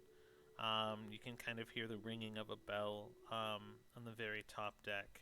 And just as soon as it does, the kind of storeroom area that you guys have been housed in this whole time opens up, and a ladder is kind of dropped down, a folding one. And he's kind of looks down and be like, "Hey, charter kids, time to go." And he ushers you guys up. Okay. Before they head up, Cedar kind of turns to the other two. Good luck on your journey. Then she just walks up. And they kind of look at you and nod a little bit. And you kind of notice for the first time in that moment that one of them is kind of like half owlin, and half elf. And it's kind of a strange race that you hadn't seen before. And you kind of get the feeling that that's why they're kind of hiding out and smuggling out. But you make your way topside, and you can see probably a few thousand feet in the distance the boat that doesn't seem to be stopping is making a pass by a giant island that's just covered in forest and fog, and you can't really make anything out from this distance. And then the captain kind of walks out behind you guys and clicks his heels, and you guys hear it. And he's like, "Well, time to go. Time is money, and we're not stopping. So, have a safe trip." Thank you for your. And as they get off, as they're getting off, Dana makes sure to be the last one off. And as she's walking by the captain, she kind of just looks him in the eyes through her welding goggles and hands him a note and keeps going. And I have just messaged you what the note says. Okay. Intrigue. Are you not gonna tell us? Nope, you'll find out. Why not? You hear, as you mount King, you hear a clearing of his throat, and he's and he folds the note up, and he kind of like stiffens up a little bit, but like sends you off basically, and he's now watching to make sure that you leave. Yep. What did you write? Damarain. Cedar turns to Dana. Can you, and like speaks kind of a little lower tones. Can you and Kidis get on King, and me and Gail can fly ourselves and carry the cat? She'll nod. Still hasn't said a word, and we'll just turn her once they get to the edge of the boat, because I know the boat won't stop. She again turns, looks in the captain's direction, summons a flaming horse, hops on, and rides away with Kiddes. he just kind of shakes his head. He's just but as he kind of like, you guys are mounting and getting off, you see him kind of whip his hand back and forth and down, and you see a lot of the like cannons doors that were on the side of the deck close as the boat just kind of leaves you guys behind. Well, I don't like those were open. At least they weren't used, I guess. Yeah. Are y'all ready? No, I was but wondering if when they has were that gonna ever counted? fire at us. Like, I Me neither. legit was wondering, like, they're gonna kill us. Mhm. They're just straight up gonna kill us. And we fly towards the island. I cannot wait to see what's happening. You find yourselves on a beach. It is a very large island, but you find that the only clear air is actually on the sand. And the moment the sand turns to dirt and the forest starts, there's almost like a wall of fog that rolls until it hits the beach and then kind of circles back up. And as far as you can see into the forest, which is not very far, you can really only see about 10 feet in any direction, you hear just coming from the forest as your skins crawl. And you realize that you don't really know why you're here. Other than people come here seeking a journey, seeking something, seeking answers. And legend has it that you're supposed to be able to get the answers if you can survive the island. But that's just legend and child's fairy tales. But you do know somewhere on this island, Cedar's parents are wandering. And you get the sense that countless others are as well.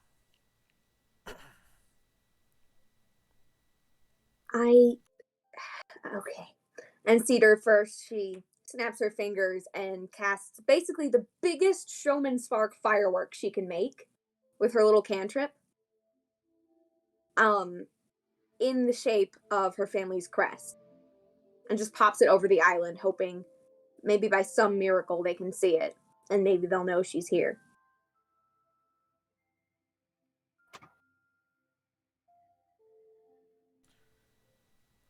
The whispers stop for a moment, but then almost get louder, as if excited that something else is here. Can you make out what any of them are saying? It's all incoherent words.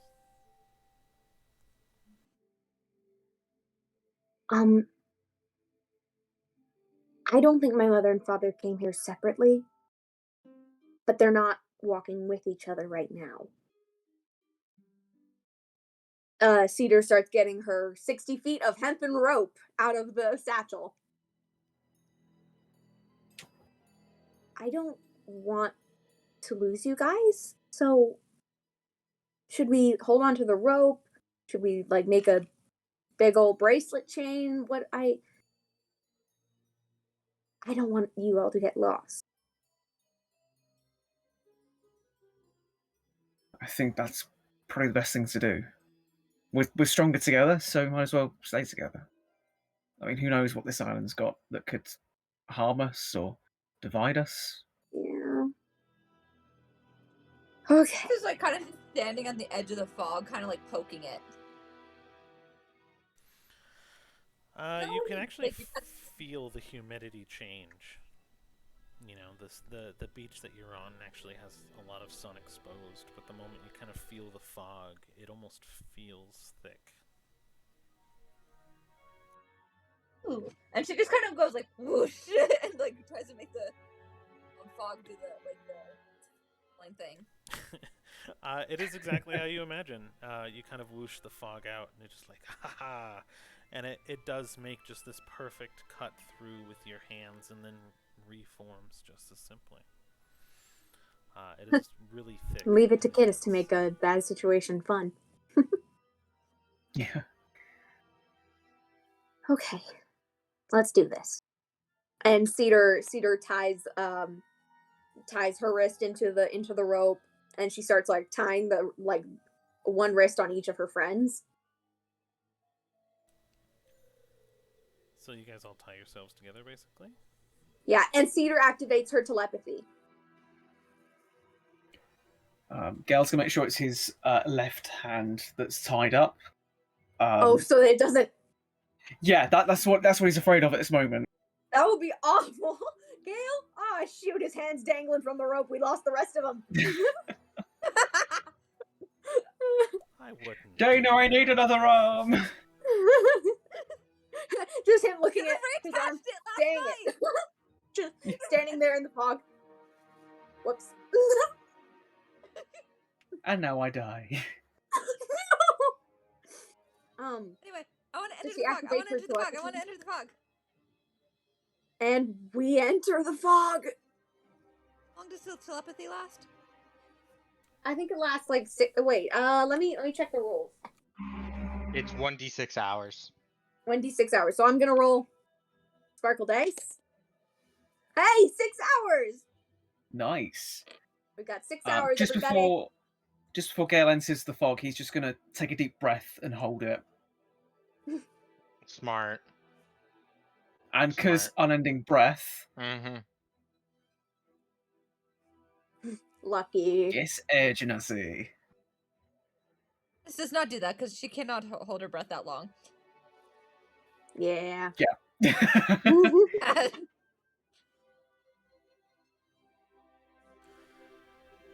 All right. Ooh. And you cast You're pretty. Unending Breath. It's not so much a spell; it's just a passive Yeah, thing. it's just an ability that Air Genasi have. Yeah. Yeah. So basically, you're not breathing in the fog. So When they get in. Mhm. Oh, sorry. No, go ahead. When they get in the fog, I want Cedar to just look at it, just think, about to make a loud noise. Sorry. And then she does this noise, which she hasn't made since she was a kid. This is an owl immature begging call, basically to try and call her parents. Can you hear it? Nope. Dang, Nab. Okay, fine. Sorry. Imitate it. I don't think I can. It's like this raspy, high-pitched screech. So she makes that call basically as loud as she can to hopefully try and get one of her parents' attentions. Most likely the mother, because owls. Okay. And this is once you entered the fog? Yes. You actually hear a response. So roll a perception for me, though. Ooh, that's nice. That's nice. You said perception? Okay, Yep. +3. Dirty 21. So what you notice when you hear the perception, that is the exact same sound that you made, is getting repeated back to you. But what's eerie about it is you'd anticipate maybe an echo of the same sound, but it's almost like it's being replayed by something that you can't see. She starts wandering forward because her curiosity is now taking the better of her. You wander forward, and I'm assuming you're tied to the party, so everyone kind of follows. I'm still suit. stuck. I guess we follow. You are now in a skill challenge. And how this is going to play out is you're going to interact with the world around you. But this is going to be a little strange because normally you tell me what you try to do. I think my oven is going off. I apologize. Yeah. I'm like, I can't hear. I thought this music is really I atmospheric. know, right? So you are going to tell me what you are going to roll, and I will tell you how that intertwines with the world. Sweet. What am I? Is this just a straight D20? So we are going to have probably a marching order to make things a little easier. Give me 1 second. Yeah. Assuming Kittis is going first, considering she's kind of like, whoo, and then just dragging everyone. Sierra Oh, made the fuck. mistake of tying Kittis to the opposite end of the rope. Oh no, she's not even in the middle. It's just. She's like, "Do-do-do." Like a dog walker. Like, I think Kittis maybe is if we not start with straight. like a. Curious Kittis. I am so sorry, guys. I'm so sorry. Sorry No about worries. that. I mean, hey, I have no idea where to look, so your guess is fine. So You we are did say going to Kid's have... just going to wander off. All I Alright. knew was get on island, figure it out next. We've gotten to the point Yeah. where I know nothing. Step 3, profit. So we are... No, step 3 is live. Step 4 is profit. We are going to have a pseudo marching order, because this is time and turned base in real time. Actually, the skill challenge. So when you take a turn, just keep in mind that there will be 3 turns behind you, unless the world interacts with you twice. There is a counter and things happening as time goes on. So I will keep track of all of that. Kittis, I guess, took lead on this one, who began to kind of wander off. Is there anything you want to roll, see, do, look at? I have no idea. Kittis is just basically starting to dig through everything that the forest has. Like she keeps wandering, and her general idea was to go where she heard the voice coming from. Okay. So roll an investigation. I guess you're looking for sounds. Investigation. The 24. Okay. And do you want to be alone? This is not paying attention at all. She doesn't care. Okay. Oh, child. No. And no. what was the roll again? 4? 4? Wait. Yeah. Okay. Because 17 plus 7, right? Is that math right? Okay, 24. It's, I heard 24. I heard 4. I was like, Yeah, I cut off at 20. No. 4. So you are looking around the forest, and I mean, outside of the fog, it seems like a really ordinary forest. You're looking down. There's mushrooms. There's woodier mushrooms. There's no real wildlife or tracks or small critters. There do seem to be the standard accoutrement in the dirt. You know, little silver springs, small insect things that you can find. A caterpillar that seems to kind of watch you as you go by. But you are wandering, and you can feel the tugging of the rope, but following the sound, you realize that you don't hear the people around you anymore. But you still feel them on the end of a rope. Who wants to go next? Okay. Sure. I will, I'll overtake Cork's senses, and I'll try to use invisibility sight to notice anything that can't be outward, like just rightly seen. You roll a perception for me. Okay. Natural 20. 25. Nice. You are looking for something invisible. Yeah. Enter in the forest. So you actually don't see anything invisible. What you actually see is you notice that you actually can't see very far. Only literally to about 10 to 12 feet, and can't really see anything past it. Using visual sight only, you notice in your general area there is nothing invisible. There almost seems to be nothing. No tracks, no people. You assume that there would be some evidence of people walking around, but you can't see anything in your immediate section. And actually, God, I guess I can't do that. Never mind. I was gonna ask if I could do something, but I can't because I've just used up my turn. No worries. We'll roll next. Cool. Who wants to go? I'll go. Okay. I would like to roll Arcana. All right. What are you hoping to decipher then? What the fog does, Mhm.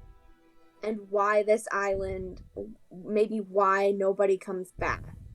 Okay. Okay, so that would be. Where are my skills?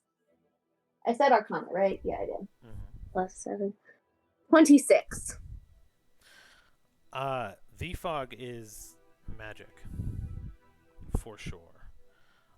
And you actually get a sense with a 26, because you guys are rolling masterfully here. Still got my turn. Just saying. Mm-hmm. This This is curiosity. this fog seems to be coming from something alive. This is produced by something. Oh, I don't like that. Nope. Hate that. And Gale. Okay. I guess Gale's going to roll for survival, just see if he can find any sort of trackways where people have most likely travelled and trampled, sort of vegetation, that sort of thing. Okay. All right. Go and roll. Okay. Oh, dirty 20. Nice. Heck yeah. You see no evidence of anything. So you guys are kind of walking as a group. And for a while, you don't really see evidence of anything. I figure you guys are kind of continually walking in a single direction. Walking wherever Kittis is moving. What you do notice, and this kind of stands out to you a little bit, it's not that there's nothing to be found. It's that it almost seems like it's been covered up.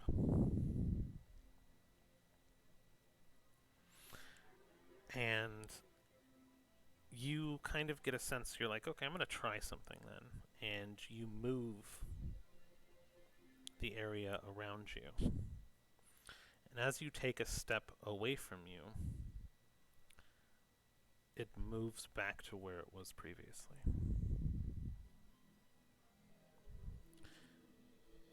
Now I want you all to roll a perception. Perception is +3. 16. 9. 12. Oh no. No! Get it! Charisse! One. Dana, actually, can you give me a reroll? Okay. Also a 1. Well, we're boned. Yep. Buddies! You see nothing. But the marching order, appropriately, was Kittis and Dana leading the front. Oh no. Kittis does her investigation and walks off into the fog. Dana, thinking she's following Kittis, walks into the fog and, expecting her to be where she was walking, is no longer there. And Kittis and Gale look at each other for a moment, and they realize they also don't know where they are. Did you mean Cedar and Gale that last time? Sorry, yes, Cedar and Gale. Sorry. Yep, You said nope, Kittis twice, and I was like, well, My bad. where? You guys look at each other, realizing you don't know where you are. And the rope that was your lifeline before seems to just be slack. No. Still attached through our whatchamacallit? Telepathy? With that, though, you all begin to feel a little tired.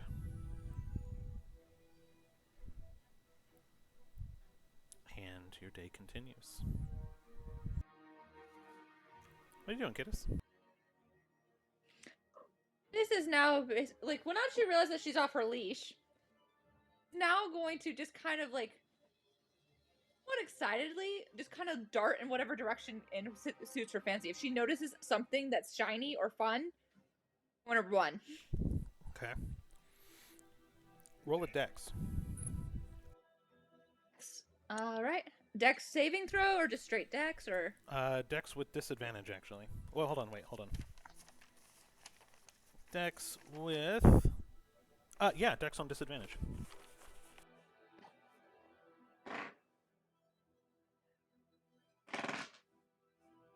Eight. You trip and you fall over a root.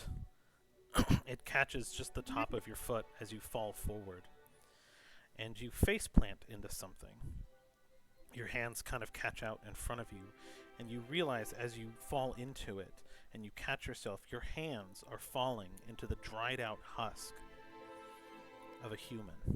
No! Its ribs kind of come an inch away from your face as it's protruding out, almost stabbing your eye out as you catch yourself. Whoa. And just as soon as you pull your hands out, the wound or the hole that you made inside the husk of the person covers over like it never happened. What's Dana doing? My Dana's gonna- anxiety in this moment has caused me to bend apart a tiny metal bookmark. Dana is going to try and use survival to hopefully with Hunter's Bane to try and discover the source of this fog.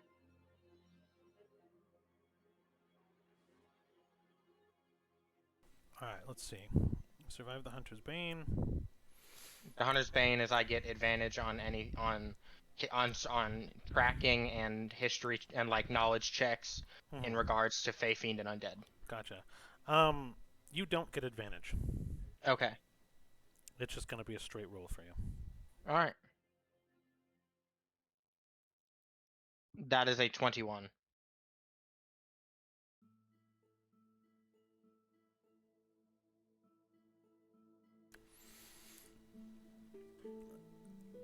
That is not the music I wanted. Hold on. It's too This is peaceful too and happy. calm Okay, that was for the too nice. emotions that I am feeling. You know for a fact, like without a doubt in your mind, with that roll, that this is coming from something. This is coming from a creature. This is something that you've never felt before, but you've heard stories of, and you realize in that moment, you put it all together, that the reason why you're lost is because something is playing a trick on you. You don't know exactly what it is, but you know that you are being toyed with. And it's coming from something alive. For the first time, Dana will actually use the mental link and say, something's tricking us. I don't know what and I don't know how. But stay vigilant. Thank you. You actually don't hear that. We don't. Oh, I it! I hate knew it! this. I knew No, why? Alright, so who's next? Cedar. Oh, it is me. Okay. I would like to roll investigation. And what are you investigating? Actually, no. Wait. I want to. First, I'm gonna like just my talon latches onto Gale's arm, knowing that the rope is now not a thing anymore. And then she goes, "Please don't leave me." And then she takes a step. You take a step to do what? You said what? I take a step forward. Okay. And you take a step forward. Gale walks in tandem steps since you guys are locked together, I'm assuming. Yep. But Gale will proceed She forward is with not letting go. and you don't let go, and you take a step. Is that going to be your whole action?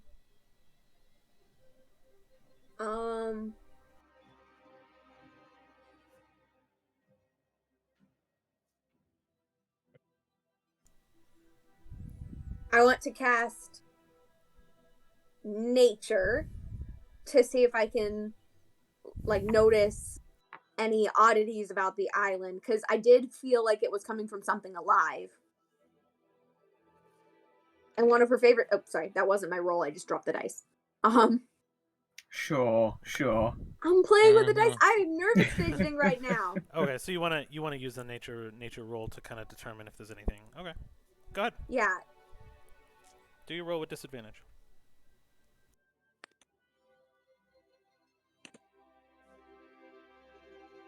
With disadvantage, that is 11. 11 dice. The island is way too clean. Like, you would assume to have seen some track of something, like, plowing through, trails from, like, rainfall that would carve out paths to, like, downhill. You seem to kind of be traveling uphill to be a focal point, but this doesn't seem like normal nature. And that's what you get. She goes, too sterile. And Gale. Okay. I'll say when Cedar sort of grabs his arm, Gale's just going to sort of look at her, sort of take her hand in his, sort of like friendly, and he's going to sort of say with the telepathic link, "Don't you worry, I'm not going anywhere." And he's going to see the Arcana. I think there's on the other hand, he's going to put on his goggles, and just try and see if there's any sort of magic beyond the fog that's not been covered up. Okay. I realised that we've already checked Arcana and that, but I thought use that. Just use the charge for today. So you're going to use Detect Magic? Yes. Okay. So you use Detect Magic, and for a brief moment, you see dozens of small blue lights. You can't make out what they are. They're all around you in the forest, in every direction you see. But in the moment that looks, your goggles glaze over with a blinding blue light, because the only thing that can now detect is the fog. Okay. And with that, Gale's going to sort of take it off and just sort of wincing as he does so. Okay.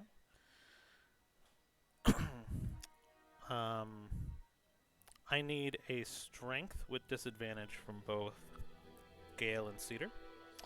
And I need a perception from Kittis and Dana. Dana, Would that be... yours is a straight roll. So that'd be athletics for a strength roll then? Yes. Yes. Okay. Disadvantage with -1. That would be a 12. 9. Alright, and then a straight perception roll with Dana, and then... What Dirty happened? Are you 20. serious? So amazing for me. Cedar's been visibly afraid of this location for days. Kid is like, And what did you get on perception, Kittis? Did you get a 1? That one. Alright. And I got a dirty 20. You got a dirty no, 20. so my dice aren't cursed. Therese, Whatever you get some want. new dice. Rolled with both of these, and they both hate me. Then get another set.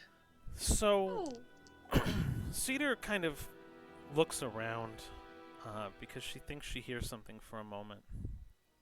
And when she looks back, Gale is gone. No.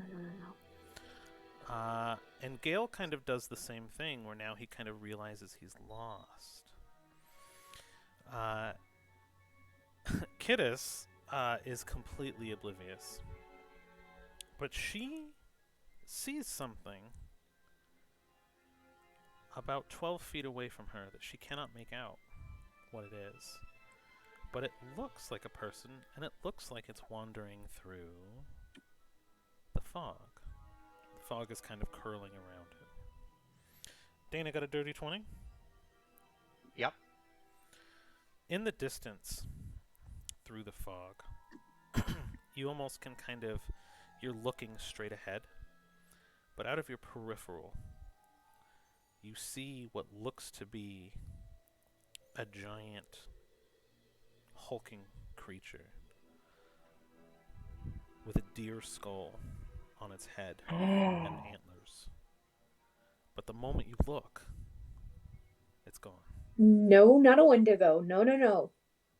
Please tell me it's not a Wendigo. I think it might be Wendigo. I don't like Wendigos! And it's really interesting because it's Kittis' turn now. Hmm. So, is it interesting enough that she would want to chase after it? With a nat I one, don't like maybe. Wendigos. But it caught your attention to a point where it's the only thing that you've been able to see. Dead body's still in front of me. Technically, yeah. I want to try to play A and cut open the dead body, or do I want to chase after the weird thing? Body, weird thing. Body, weird thing. What a conundrum. Evens chase. Conundrums odds, with Kittis. Coming soon to CBS. Chase! So, Oh, dear. dear. So, evens, that means I'm going to follow the thing, Mabob. See, try to figure out what it is. Okay.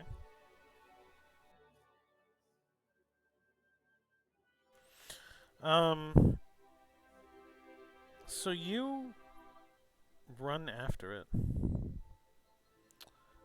and you realize that you're tired, and your legs just really aren't carrying you as far as you wanted to go. And just the moment you catch up, it takes a lot of your energy to do so, to where you just saw the visage of a person. Nothing really seems to be there. But you do see a little bit of a light kind of shining in a clearing. And you kind of think to yourself that maybe that's what you saw. Just a little bit of light. What's Dana doing? Dana's gonna try to follow after the Wendigo.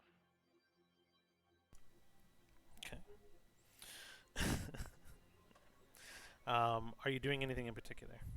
Are you just kind of running after it? Well, so she's kind of aware that she can't like look at it. She has to look at it without looking at it. So he's gonna kind of try and get a beat on it, and then head in that direction, but not look in that direction. If that makes sense. Okay.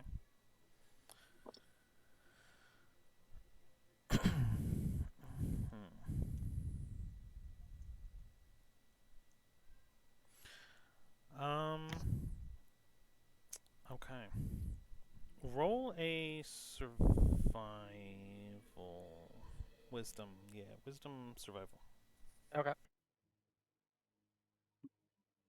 10.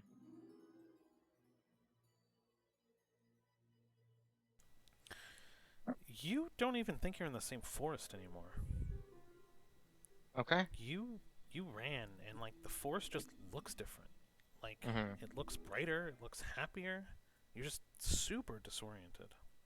And you kind of try to retrace your steps, but your footsteps seems to be gone. Okay. And Love this place. what's This Cedar is doing? reminding me of our first puzzle. Right. Oh, not that thing. So sad I wasn't part of the first puzzle, so this is great. That was the pre-Kittis era. Oh yeah, it was. AKA the moment when I realised just how smooth-brained I was. What's Cedar doing? Okay. At first, she looks around like, ah, crap. Oh crap. That's not good. That's not good. But then she takes a deep breath and she's like, okay. I already don't know where they are. That means I've gotten to the point where I can't lose them if I move forward right now. Okay.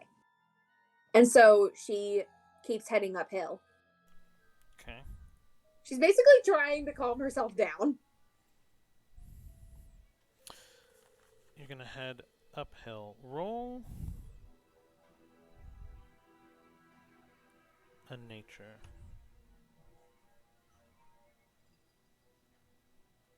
Dirty 20. You know for a fact that you're no longer headed in the direction that you're walking.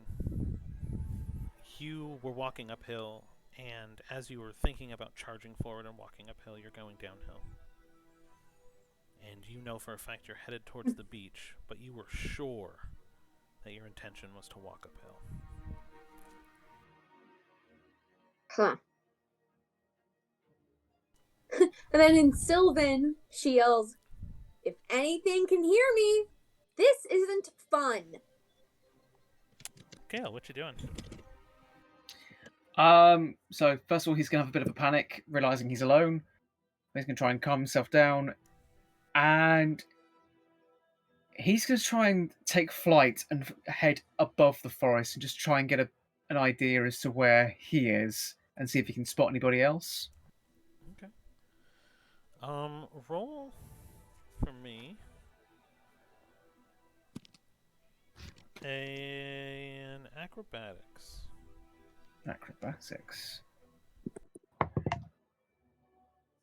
That's a 3. You fly upwards. But one of the things that you kind of notice is that when you're flying upwards, you are using like all of your might to kind of fly up, and then you just get too tired to continue flying. And you settle your feet back down on the ground, and you catch your breath holding a tree. Now, He's not breathing though. I don't like that chuckle. oh, that's right. He kind of, well, he's tired and like self-conscious, even though he's not breathing. He's kind of like, you know how you kind of catch yourself and you rest, like after a jog. So even though you're not breathing, your body feels the weight of like physical exertion. So I don't want to say breathing because you're right, you're not breathing. But it's like a stationary rest Mm-hmm. of sorts. Okay. Like you're just kind of like stretching your muscles. You know how like you get off of a run and you kind of like stretch your calves and stuff like that. Yeah. So we are then going to, as a group, do a thing as soon as I decide what here. Because for some reason my tech sheet's not there. Where is it? Did I lose my sheet? Hold please. Ah, there it is. I want all of you to roll a wisdom or survival, whichever's higher, with disadvantage, except for Dana. With disadvantage. Okay. 18.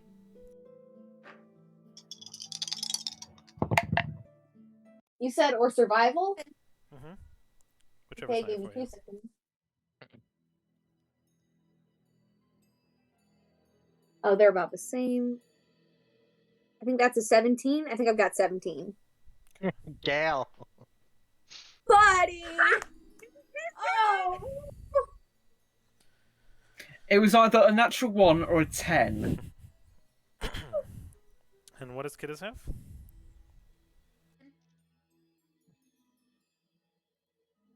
What was that? 7. 7? Okay. So, Gale, being the cleric, realizes in this moment that he is so physically exhausted that his health pool is at half.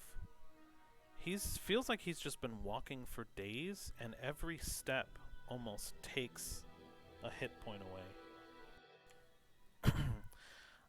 Kittis is so distracted by the world around her that she doesn't even care. She just fights through the pain just out of excitement. And she's like, and a body, and a body, and a body. And then as you continue walking, you get caught in a giant spider web. No! And Oh, that's really bad for you too, a especially. giant dryad spider rushes down the web, grabbing you, and in the moment it grabs you, it turns into fog and disperses, and you're laying on the ground, unable to move. Cedar, you are like, this is not cool, man. This sucks. And you actually beat my roll. Cedar's disappointment is immeasurable in this island. And what you see in the distance, right in front of you, is your mother wandering through the forest. Dana, Mm-hmm. out of the corner of your eye again, you see the creature. All right. But This might be a standing terrible there. idea, but I really desperately want to try it. I'm not gonna look at it, but I'm gonna kind of you know, like when you're not looking at it, but you kind of shift one of your eyes to like kind of look more in your peripheral vision.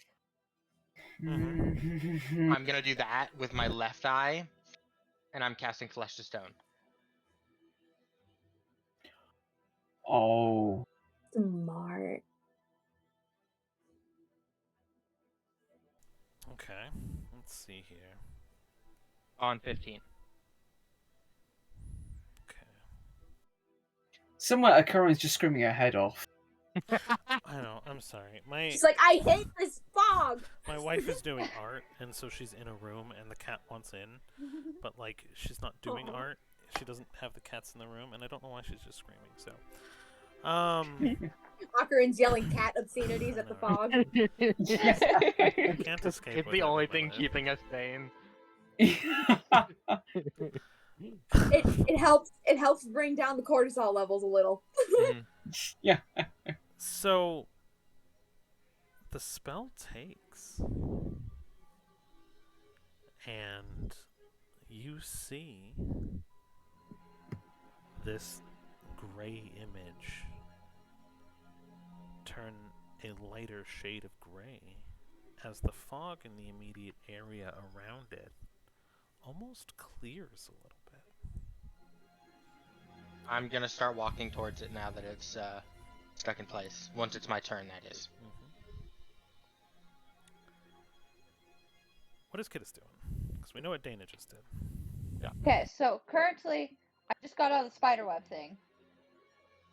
So she's just kind of like looking around. Like she first quickly whips around to make sure the spider's gone.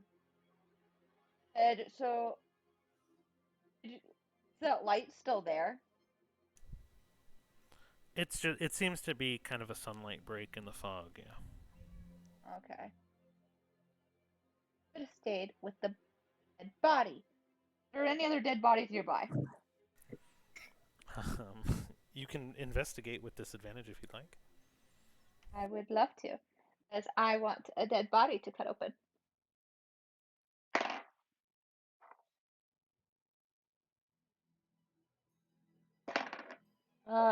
12. You see what looks to be a little bit more of a strange root structure that may be holding on to something, and you get kind of excited. But as you begin to walk, you put one foot in front of the other and just get too tired to move. But your eyes are just fixated on it, and it's your obsession that you want to find a body, and you want a body. What's Dana doing? Heading towards that creature. now that it's stuck? It is indeed, and the flesh on the creature is completely hard and turned to stone. And you're able to kind of walk up to it, and you're examining it, and it's large, 15 feet tall. Okay. Not a normal stag, but like a giant stag skull. You can see the flesh and blood actually still dripping on it, almost like it's a fresh kill, but it's been wearing it for a long time. Some of the flesh has actually gone a little necrotic, and you can smell it. Mm-hmm. And you're able So to approach. I'm actually when I get up to it, I don't know if you'll allow this, but I'm going to unpetrify specifically its head.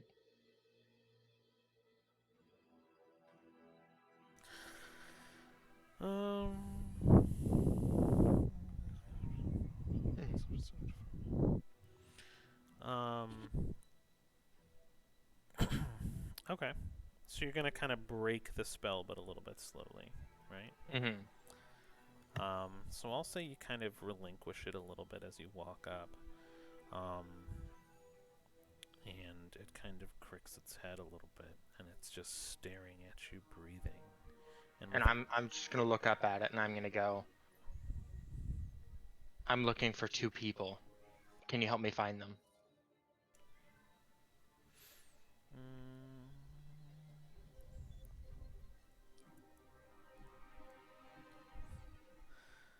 Only 2.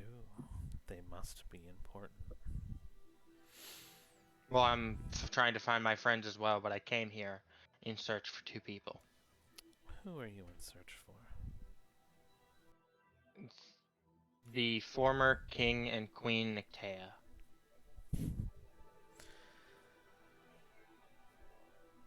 I'm sure if you'd continue your journey, you can find what's left of them. And the rest of the flesh kind of breaks from the stone. And you're now disoriented because it seems like you saw it, it was there, but now it's not. Mm-hmm. But you're too tired to take another step to chase after it. Okay. What's Cedar want to do? He wants to try and go towards her mom. And she kind of calls up, Mother?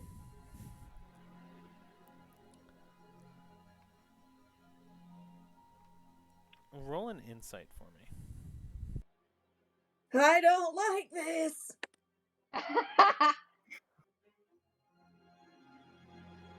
You said insight? Okay, insight is +3. That's an 18? You break through the tiredness that you are feeling over your entire body, and you run to your mother, and you see her, and you grab her arms and hold her, but you smell it. Just the rot. And you're holding her arms and body, and although it looks pristine, the skin almost falls off the bone in your hand. And what you see and what you feel are 2 different things completely. As she sees you, and she's just looking around, and she's just repeating all of your brothers and sisters' names. Mother, can you hear me? It's Cedar. Cedar, I've found you. She places her hand on your face and turns to dust. Mother. What's Gail doing? Well, once Harry stops freaking out, Okay, Gale's tried flying. He's tried looking. Gale's gonna try and sort of shake off the tiredness in a sense. And using his much larger wings now, he's gonna try and beat them in a way that's gonna try and clear some of the fog away. Okay. So physical interaction. Go ahead and roll another acrobatics or athletics, whichever is higher for you, with disadvantage, please. Acrobatics, please. Oh, okay. Acrobatics 17. Okay.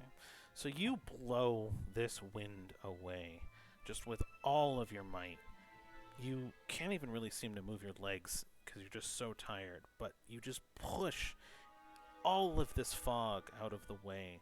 And as you clear the fog, about 20 feet in front of you, you see two large, hulking creatures kind of shaking their heads back and forth, their antlers clacking against each other as you hear the bone just chittering, and both of them poof, vanish right before your eyes, and the fog sucks back in.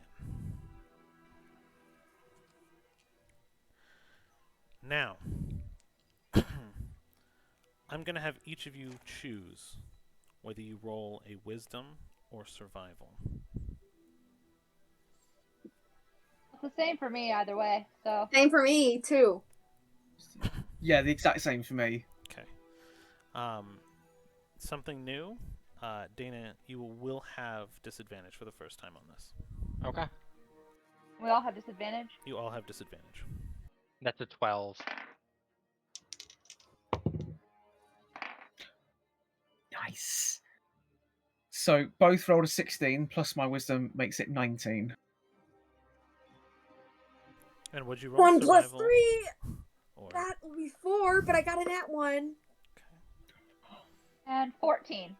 Okay. And so did you... Okay, so let me track it. So, Cedar, did you roll wisdom or survival? See, the thing is, they're both the same for me. Do I still have to choose? You have to choose because the effect will be different. Survival. Okay, and you rolled a nat 1? Yes. Okay. Gale, what did you roll, and what type did you roll? Rolled wisdom, and it's a total of 19. Okay, wisdom 19. Got it. Dana. Survival 12. Okay. And Kiddus? Right. Wisdom 14. Okay. So, Gale's on his feet. And everything seems to clear for a moment, as he is now surrounded by 12 of these creatures just staring at him. They're there Boy. just kind of wondering how he's still on his feet, as his health pool reduces to 0 and he collapses.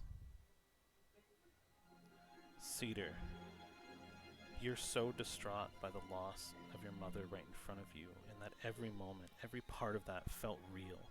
So much so that the soul you felt finally leave her body as it dispersed into the fog.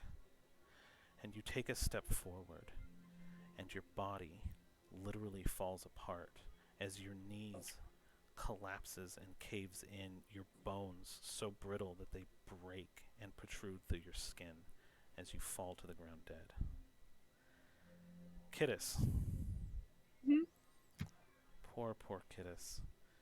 You run in and run and run, and you notice that you can't even really move. Your speed is just 0. Every breath you take, just heavier and heavier. You find someone. It looks like Pelly. And your thought is, how did you get out of the bag? And the moment you speak, your jaw falls off its hinge, and your teeth fall out as your skin melts. Dana, what did you roll again? Was it survival or wisdom? Survival 12. Survival 12. You pull out your swords. You cut and do your rites as it's the only thing instinctually that you have left to do in your mind, as you're just ready to fight. Your rights just glow a crimson as the cuts on your legs slice through your flesh. No longer holding your legs together, your ass just hits the ground with a thump, and you're sitting there, swords in hand, the weight of them pulling your shoulders out and dislocating them at their shoulders. And you see a woman standing in front of you. Run a finger through your body like it's ice cream and put it into her mouth. Ew, ew, ew, ew, ew.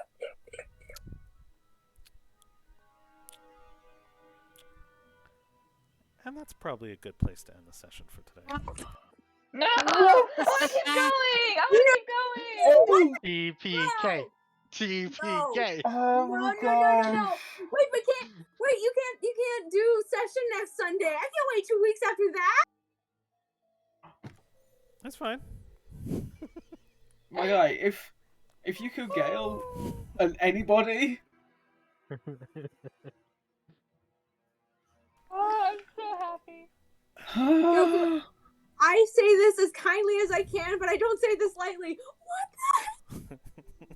what was that? I I mean, it was amazing, but what the heck was that?